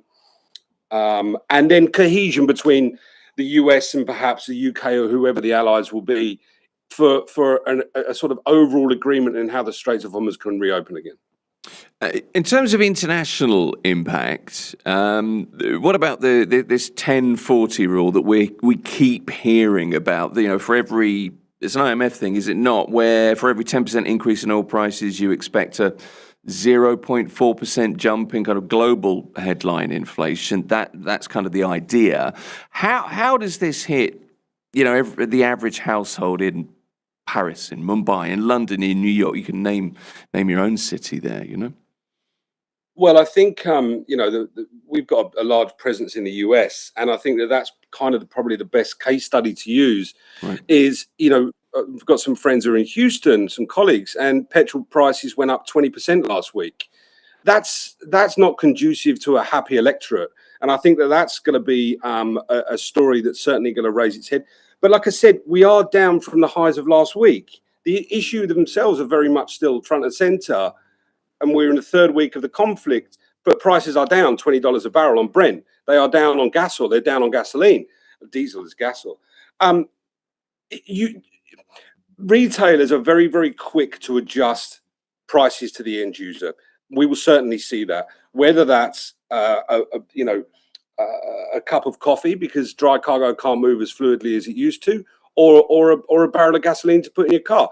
As soon as a retailer is involved and is susceptible to price hikes, the end user will feel it straight away.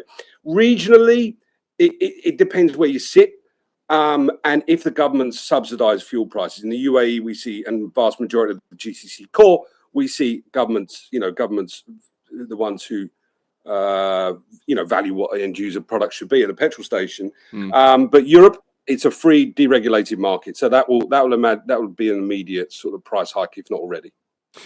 Rising oil prices have a number of effects: gas, petrol, diesel, jet fuel, etc. Fuel for heating, LNG. But there's also an issue, is there not, in terms of fertilizers, because the Gulf produces nearly half the world's urea, and if that supply stays trapped, it's a lot more than an energy crisis in March or April. It's the potential effects on food prices later in the year. That's a very real potential situation. Yeah, and look, I said this to someone the other day. And when did you ever thought, Tim, that you would be there considering the price of urea 3 weeks ago when you are now?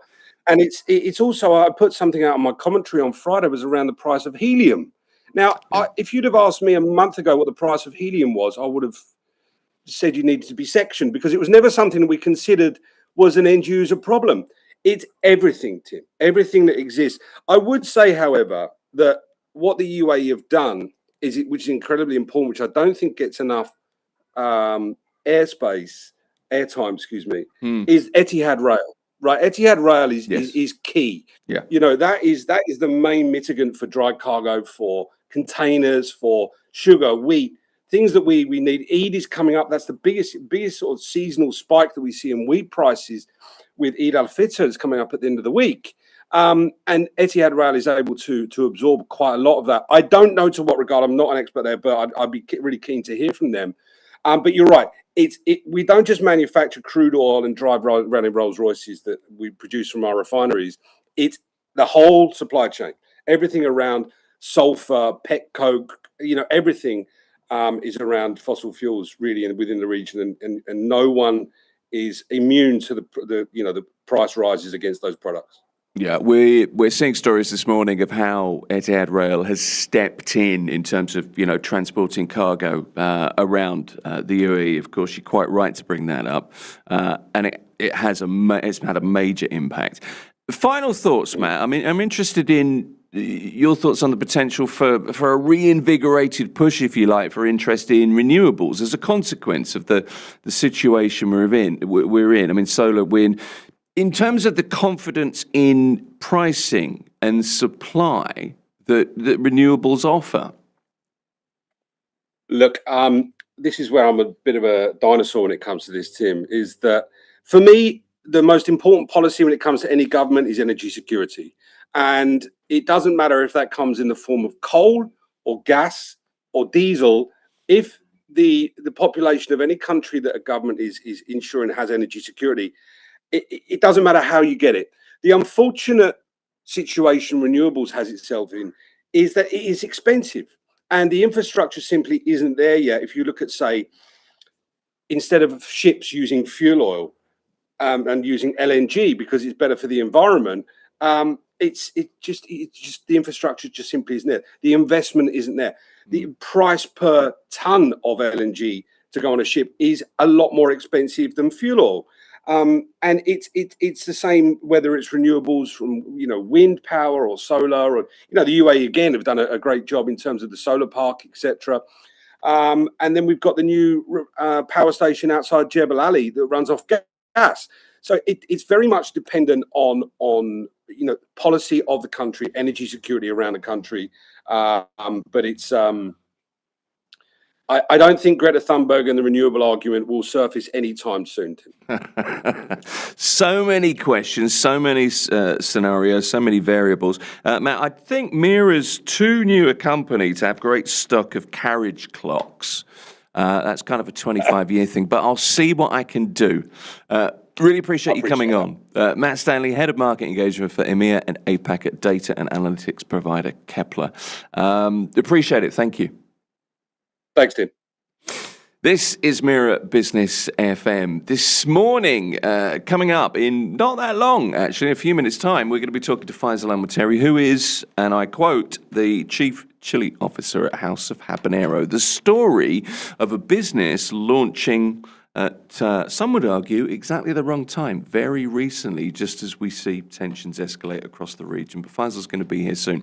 Don't forget, you can stay updated with our news on X, former Twitter, our website, mirabusiness.fm, WhatsApp's Mira Business FM channel, and you can search us out, get your podcasts, wherever you get them from. Just look for Mira Business FM. Really as simple as that. Coming up, we're talking chili.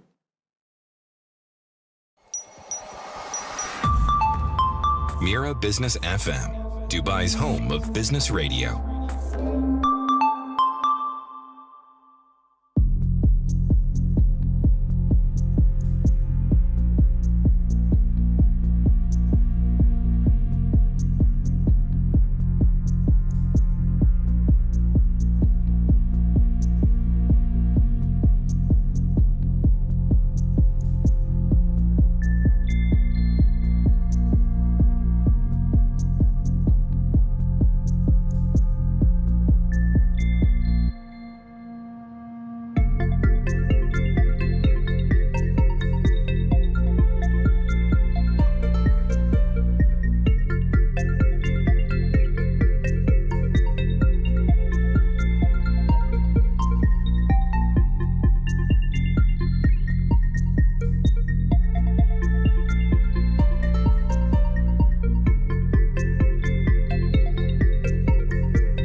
Good morning. It's 11 a.m. I'm Sahar Mushtaq, and this is the news on Mira Business FM. These are the headlines. GCC stat says GCC countries continue to strengthen their global position in the energy sector. In 2024, the region accounted for about 22% of global crude oil production and around 27% of exports. Emirates news agency WAM reported the Gulf countries also held about 33% of global oil reserves and around 21% of natural gas reserves.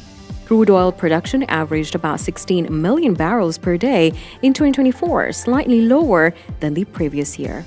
The report also says renewable energy capacity in GCC countries reached about 14 gigawatts in 2024. Airfares in the UAE and across the Gulf could rise by around 30%. This comes as airlines increase fuel surcharges following a sharp rise in oil prices. Oil prices climbed above $100 per barrel amid regional tensions. Khaleej Times reports the increase has pushed up the cost of jet fuel, which makes up about one-third of airline operating expenses. Airlines in the Gulf and Asia have introduced or increased the fuel surcharges ahead of the Eid al-Fitr holidays. Analysts say routes from Dubai to cities like London, New York, Mumbai, and Riyadh could see some of the biggest fare increases. The United States and China are trying to wrap up trade talks in Paris. The discussions come ahead of a planned meeting between the U.S. President Donald Trump and Xi Jinping in Beijing. Officials are discussing deals on agriculture and critical minerals. Sources say China could buy more U.S. farm products, including poultry and beef. Japan and Australia are saying that they have no plans to send naval ships to the Middle East. This comes after U.S. President Donald Trump urges allies to help secure the Strait of Hormuz, according to Reuters' report today.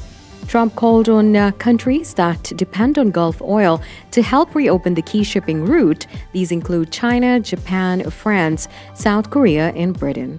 Officials in Japan and Australia say no naval deployment is planned for now. They also say no formal request has been made. This is the news for now. Follow more news on our website, mirabusiness.fm.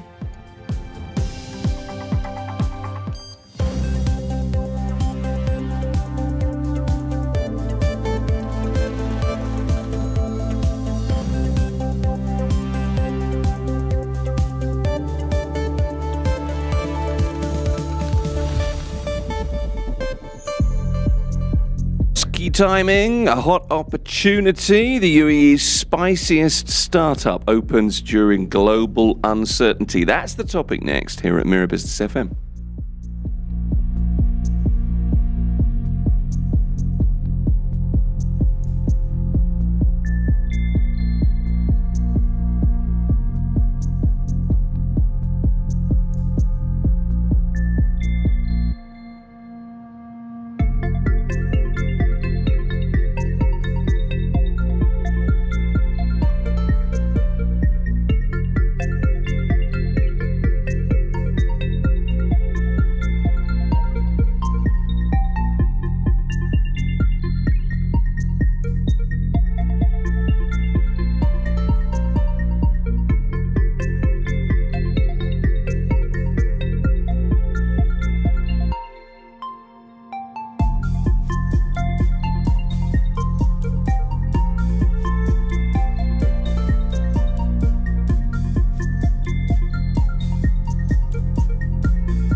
Mira Business FM, Dubai's home of business radio. It's the morning drive at Mira Business FM, and it's a story next that starts with a reasonably simple obsession, and that obsession is, I read, tasting hot sauce. It's also a self-funded concept that began online, that built momentum through weekend markets. It's a concept that now has opened its first physical location at Al Sakal Avenue. Faisal Al-Muteri is here. He's the Chief Chili Officer at the House of Habanero.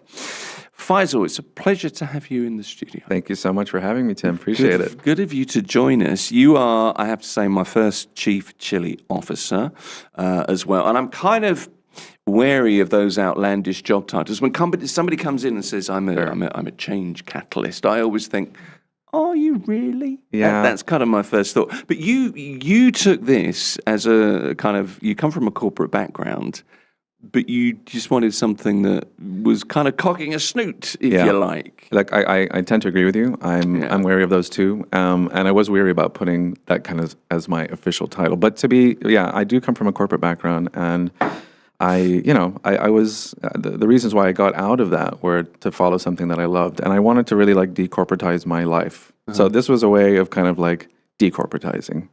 It's more of like a personal thing. No, than more sense. Of a statement piece. Well, I mean, it comes from an obsession, doesn't it? Your whole story, it's really, you're just, and I mean this with the greatest of politeness, you're kind of a hot sauce freak. Oh, yeah.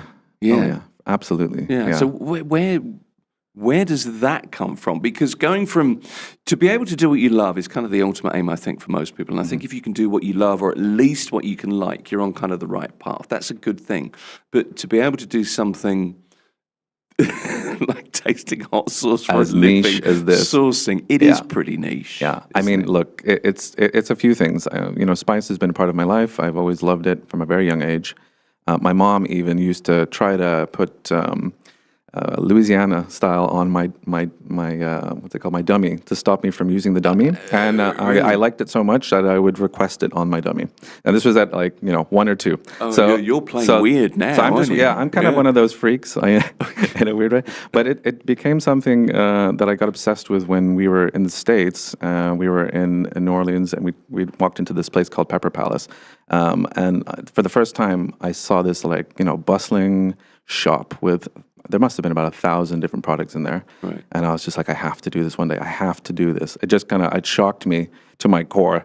And I'm like, yeah, okay. It planted the seed, and it's just kind of come to fruition in the last year and a half. So you managed to really do something with it, and you knew. But this is not just like 10 bottles, not 50. This. Am I right in saying 800 different hot sauces? Well, we sampled 800 to 1,000 individual products, right. And of those, we'd started with about 100. So we stock anywhere now from about 90 to 150 SKUs at a time, and it's something that's growing. So we're, because we're always tasting what the market is responding to, flavors, and there's so many interesting, small batch producers around the world that make these amazing products that I want people to taste as much as possible. So we're rotating them as often as we can. Okay. I mean, I kind of get it. I like hot sauce. I like it a lot. At Christmas, I got gifted 3 different types from 3 different people. And I was genuinely thrilled by that. I've got to be honest.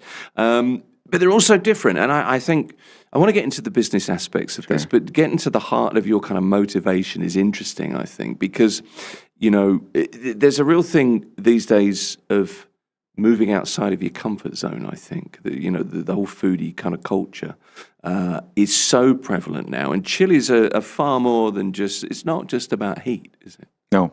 I think it goes far deeper. It's one of those things that really, I think, talks to a lot of people deep down. Because it's a love or hate thing, right? So people really either grow up loving this sort of thing or not. Yeah. It's more rare to find somebody who's kind of in the middle. There are, but I mean, it's either love or hate. You have chili heads, right? We call ourselves chili heads. Okay. There's a huge subculture of chili heads in the States, in the UK, even now in Europe. It's a growing market. It's an emerging market. And here it's quite a young market. So, but the one thing that I think jives with everybody is quality and gourmet foods, right? Because we're moving away from ultra processed foods, and people are more conscious about clean label. So, hot sauce is a great segue because not only is it a flavor enhancer for your food, it complements food, but it's also a driver for health benefits, right? Moving away from FMCG goods that have preservatives and artificial coloring and flavored, preservatives, that type of thing, and having clean, healthy, delicious tasting products in the gourmet sector, which is something that, to put it in a nice way, is lacking, let's say, in the UAE. Well, it is, and this is one of those things. If you're at a market at the weekend and there's a hot sauce stand or a store, which is kind of where you have grown your business from. There's something about picking something and think, when I get home, I'm going to try that. There's the excitement of that. Is it just me? I wonder if that's just me. No, that's me. I spend my time in the aisles. Yeah, it is. And I think, I'm an aisle hunter. I do the same thing. I'll look for a specific, I will go to the supermarkets in any country I go to, and it's the first thing I do. I've never seen that. Yeah, and I'll pick something that looks pretty interesting and different.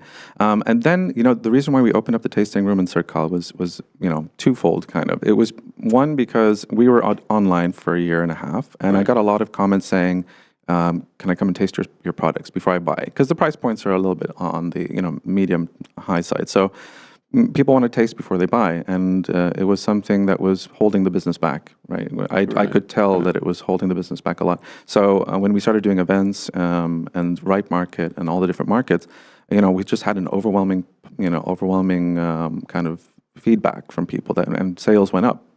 Because people could taste and buy. And this is ultimately what drove us to Al Circle, which is the place to kind of be when it comes to emerging foods, culture, retail. It's the place to be. So that's our people. Circle is the right spot. That's where the hipsters are. I mean, I don't know if hipsters are still a thing, but that's where they were. Yeah. I mean, that makes sense. I need to kind of take your temperature. Excuse the puns. If any puns are in here, they're kind of inadvertent puns. But timing for you, I mean, opening a physical retail space right now, when we've got the tension that we're seeing in the region, did you reconsider, as things develop? So, basically, we'd signed the contract. 5 days later, the first wave, the first attack happened, and of course, it was it was a concerning time.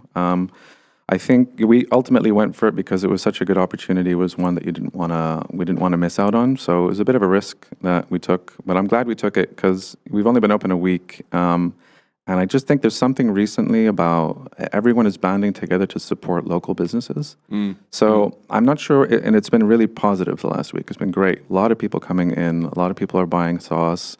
I think it's, I'm not sure if it's just right now a temporary thing where everyone just really wants to support local businesses, or if it's a long-term thing. But either way, it's been really positive the last week, and really great to see people coming. And that I guess that gives you confidence going forward that there is this. I mean, you're always going to. I guess for something like this, it is new. There is an initial kind of feeling around it, for want of a better expression. But you've gone ahead with this physical store. That must give you a warm, cozy feeling. Oh yeah, I mean, I don't know. This is my dream. I'm kind of living my dream. It doesn't feel like work right now. You know what I mean? It doesn't feel like a job.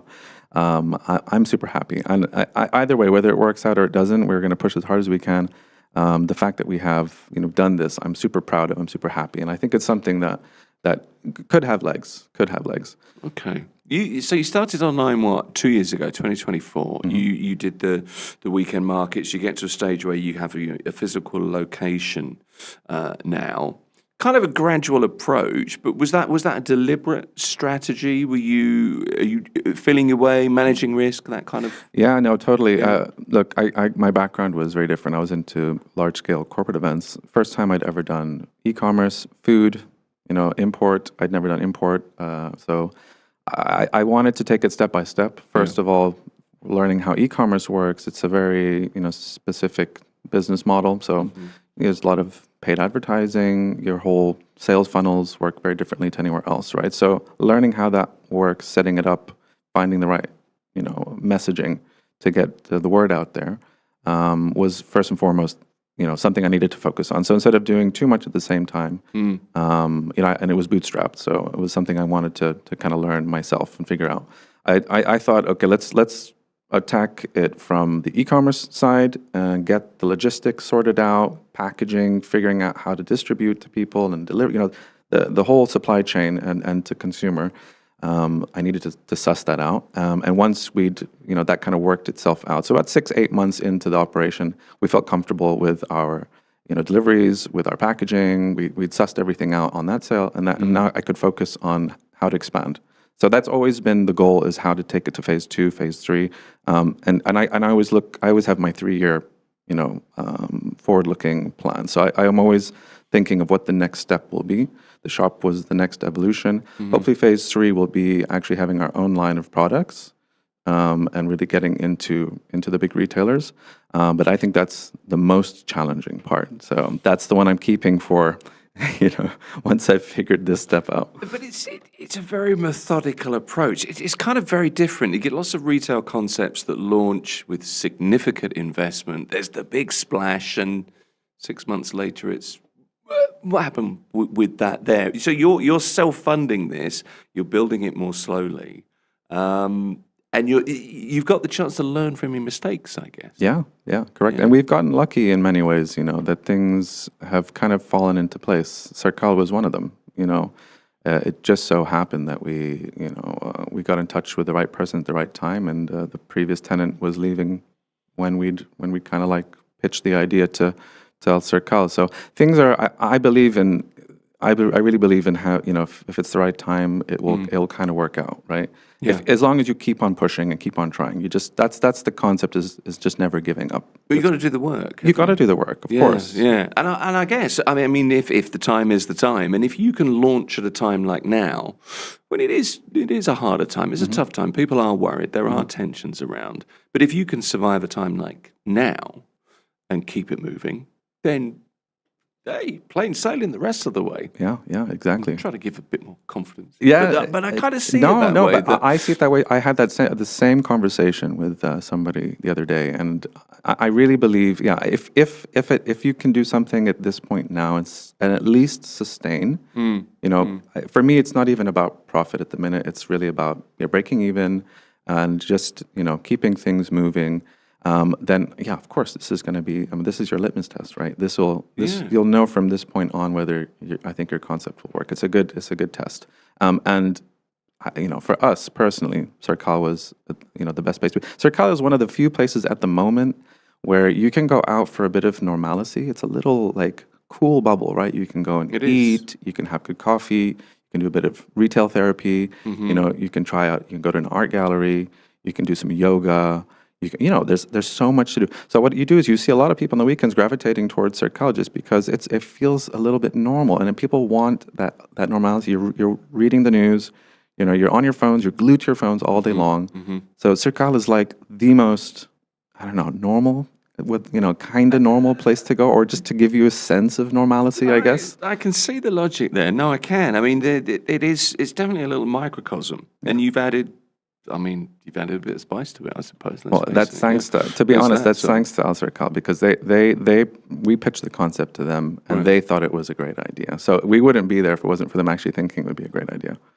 Okay, so how have market conditions, from supply chains to consumer spending, affected the way you've grown the business? But look ahead a little bit, affected the way that you're going to grow the business, because you're going to have to. I don't know if it's a pivot, but there's going to be a few detours, surely. Oh, yeah. So obviously one of the biggest things looking ahead is going to be, we primarily import. We import about 70% of our product. So even though we have a heavy focus on local products and local producers, which there are 2 handfuls of, there's probably about 10 or 15 really good up-and-coming, either well-established or up-and-coming brands. I would say, 75% of what we do is import. So obviously, looking ahead, there's going to be some cost fluctuations, right? Jet fuel's going up. Yep. We've already got the fuel surcharge notices from the logistics companies. We've already had heads up from logistics saying that the per kilo costs are going to go up anyway. It's going to have a knock-on effect, and I think, if you look at the whole industry, the whole F&B market, any import business, everyone's trying to take it, away from the consumer right now. But at some point, it's going to have an impact, right? It's going to have an impact on RP, on the retail pricing. Your costs are going to go up to that point. So I'm trying to find a way that we can mitigate that as much as possible. But if things sustain the way they do, those costs are going to have to go somewhere. And unfortunately, it will trickle down. I think there's an element that people understand that because I mean this is an extraordinary situation that we're in. So, but it's very difficult, isn't it? You have to find a balance in some way. Mm-hmm. Yeah, exactly. Yeah. You stock products from what? I've read 28 countries. Hopefully the sourcing, that kind of global sourcing isn't as challenging as it looks like it could be, and that it runs a little bit smoother. I'm interested in the concept. You mentioned this just now. It's kind of you have this traditional physical retail store, if you like, but you're very led by the tasting experience. How has that been since you moved in the last week or so? Yeah, I mean, it's been overwhelmingly positive. I think what most people, when they come into the concept, first of all, it's such a niche and unique concept that they're like, the feedback has been that, oh my gosh, this is such a great concept. So they want to come in and automatically try food. Well, you're offering an experience, aren't you, as well? Yeah, that's exactly. The thing, yeah, that's the whole thing. And I think this is, for me, what excites me personally. I love the connection. I love that connection with people. Yeah. And if it's through food, even better, because food connects anyway. Yeah. But the tastings have been great because it allows me and my wife, we're the ones who are doing the tastings, to really connect with people and emote and talk about food and talk about, everything else that comes with it. So what I love to do nowadays is I make it my goal to kind of find the sauce that fits your personality. So there's a few questions I would ask. Okay. We'll go through a tasting experience. I've got, everything is available for tasting. There's over 100 products all lined up, ready to go. You can try every single product there. And I make it my mission to find something that you're going to love. And I think that for me is the real fun part. And hopefully it is for everybody else. I mean, it seems like people are really enjoying it. So I assume it's a fun thing for most. That strikes me as being quite a unique model. So what kinds of questions do you ask people? I mean, what kind of personalities like certain flavors? Well, I mean, it will go down to the easiest thing to do is obviously to ask what your heat level, what your heat preference is. Right. But it's more about the foods you eat, the things you like to do. So where do you... You're pairing, really, aren't you? Yeah, we're pairing, yeah, absolutely. Okay. So what are the foods, what foods do you love? Okay, well, that would be a question. What are the types of foods that you like to eat on a daily basis? Okay. That way I'm going to find out, are you a health guy? Are you eating grilled chicken every day because you're health, you're a gym nut and you want a, protein boost and you need 0 calories on your of your hot sauce? Or, are you a fun food seeker? You like fun foods. If they're telling me I like pizzas and I like, carby foods, there are specific sauces that go great with carby foods, right? And specific products that go for carby foods. So I'll get an idea of your personality through, that type of thing. And then it's, basically those 2 questions I can kind of suss out, where to at least start. And then from there we can go through the journey. So I call it the flavor journey or the journey of flavor. We go through the journey of flavor. We start mild, we work our way up to the hots, and we see where you kind of stop. But I do it around your flavor preference. So. Okay. So so you're going on a journey with people. There's an experience in this, and I guess you offer alternatives. If you really like this is the other end of the scale. Maybe you want to try this as well. Yeah, correct. Okay, yeah, I like absolutely. It. I can go and buy a hot sauce in a supermarket for a few dirhams. Yeah. For a jar. I get that you're in a very specialist niche area. That's an entirely different thing. But what kinds of what are the price ranges for sauces that you're offering? So we start at 29 dirhams. That'll be on the more cost-effective range. We go all the way up to, there's really special limited run products because we're not just sauces, right? We also have hot maples, we have hot honeys, we've got spices, we've got competition rubs, we've got spicy snacks, we've even got spiced candies. The whole idea is it's your one-stop shop for anything that's spiced. It doesn't have to ultimately be very spicy. It could be a 1 out of 10. Right. It could be a 12 out of 10, but it has to be something that's spiced and gourmet. And so, as long as there's a habanero influence in some some chili influence somewhere in there. You just shoehorn it in. Yeah, exactly. Yeah, right, I got you. The difference is when you look at most supermarket goods. A lot of them, not all of them, but a lot of them are FMCG. So FMCG products are not super clean label. You might have preservatives in them, E numbers, And I think there's a big push towards, looking for clean labeled products. So we heavily focus on artisanal gourmet products that are clean labeled. And so the difference is high quality product, right? High quality ingredients. These are really passionate small batch producers around the world who make, a few thousand bottles a run instead of a few 100,000 bottles a run or a few million bottles a run. So bottom line isn't the factor for those companies. It's quality sourcing, the best possible peppers, the best possible sub ingredients, the best possible bases. You'll have pomegranate vinegars and what have you. So that's where the price points are higher. So from 29, we'll go up to maybe like 90 dirhams a bottle. Oh, so, yeah. But I guess it's it's a opportunity. It's an experience opportunity, isn't it? Mm-hmm. So that's your USP, and you stick to that. I mean, it strikes me that you have a position that there isn't really a specialty chili condiment leader in this market. I suppose this is something that's going to evolve over time, and you would want to take a leadership position. Yeah. I mean, if we, there's a few models in the States, in the UK that run similarly. Heatonist is one of them in the US. If we could be known as the go-to for quality artisanal spiced goods, whether it's hot sauce or whatever, that's the ultimate aim. It's when you think about, quality or hot sauce or, anything, even local produce, especially on the gourmet side, that you think about House of Habanero. That should be that's the end goal. That's the end goal. Yeah. Okay. It's fascinating. I'm a hot sauce fan, and I've really been looking forward to talking to you, I have to say. Thank you so much, Tim. Appreciate it. Coming down to see the store as well. Faisal Al-Materi, Chief Chili Officer of House of Habanero. Something different, certainly on the station this morning. Thank you. Thank you so much, Tim. Appreciate it. Thanks for having me. Good to have you here. This is Mira Business FM. News is next. Mira Business FM, where business comes to talk.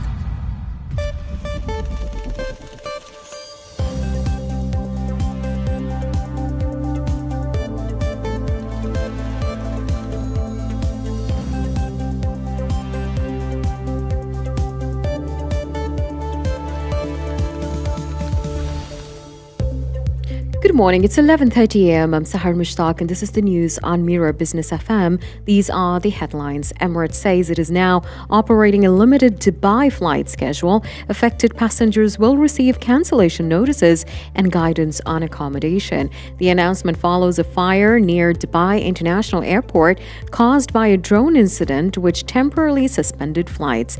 Earlier, Emirates urged travelers not to go to the airport and said passenger safety is its top priority.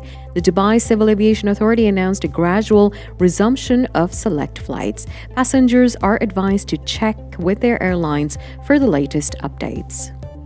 Airfares in the UAE and across the Gulf could rise by around 30%. This comes as airlines increase fuel surcharges following a sharp rise in oil prices. Oil prices climbed above $100 per barrel amid regional tensions. Khalij Times reports the increase has pushed up the cost of jet fuel, which makes up about 1/3 of airline operating expenses. Airlines in the Gulf and Asia have introduced or increased fuel surcharges ahead of the Eid al-Fitr holidays. Analysts say routes from Dubai to cities like London, New York, Mumbai, and Riyadh could see some of the biggest fare increases. The United States and China are trying to wrap up trade talks in Paris. The discussions comes ahead of a planned meeting between Donald Trump and Xi Jinping in Beijing, according to Reuters' report today. Officials are discussing deals on agriculture and critical minerals. Sources say China could buy more U.S. farm products, including poultry and beef. Japan and Australia say they have no plans to send naval ships to the Middle East. This comes after U.S. President Donald Trump urged allies to help secure the Strait of Hormuz, according to Reuters' report. Trump called on countries that depend on Gulf oil to help reopen the key shipping route. These include China, Japan, France, South Korea, and Britain. Officials in Japan and Australia say no naval deployment is planned for now, and they also say no formal request has been made. And now, a quick market and currency update for those tracking remittances. 1 dirham equals about 25.17 Indian rupees, 76.10 Pakistani rupees, 33.46 Bangladeshi taka, 16.31 Philippine peso, 14.35 Egyptian pound. Meanwhile, 1 British pound is equal to 4.86 dirhams today. That's the news for now. Follow more news on WhatsApp and Telegram. This is Mira Business FM.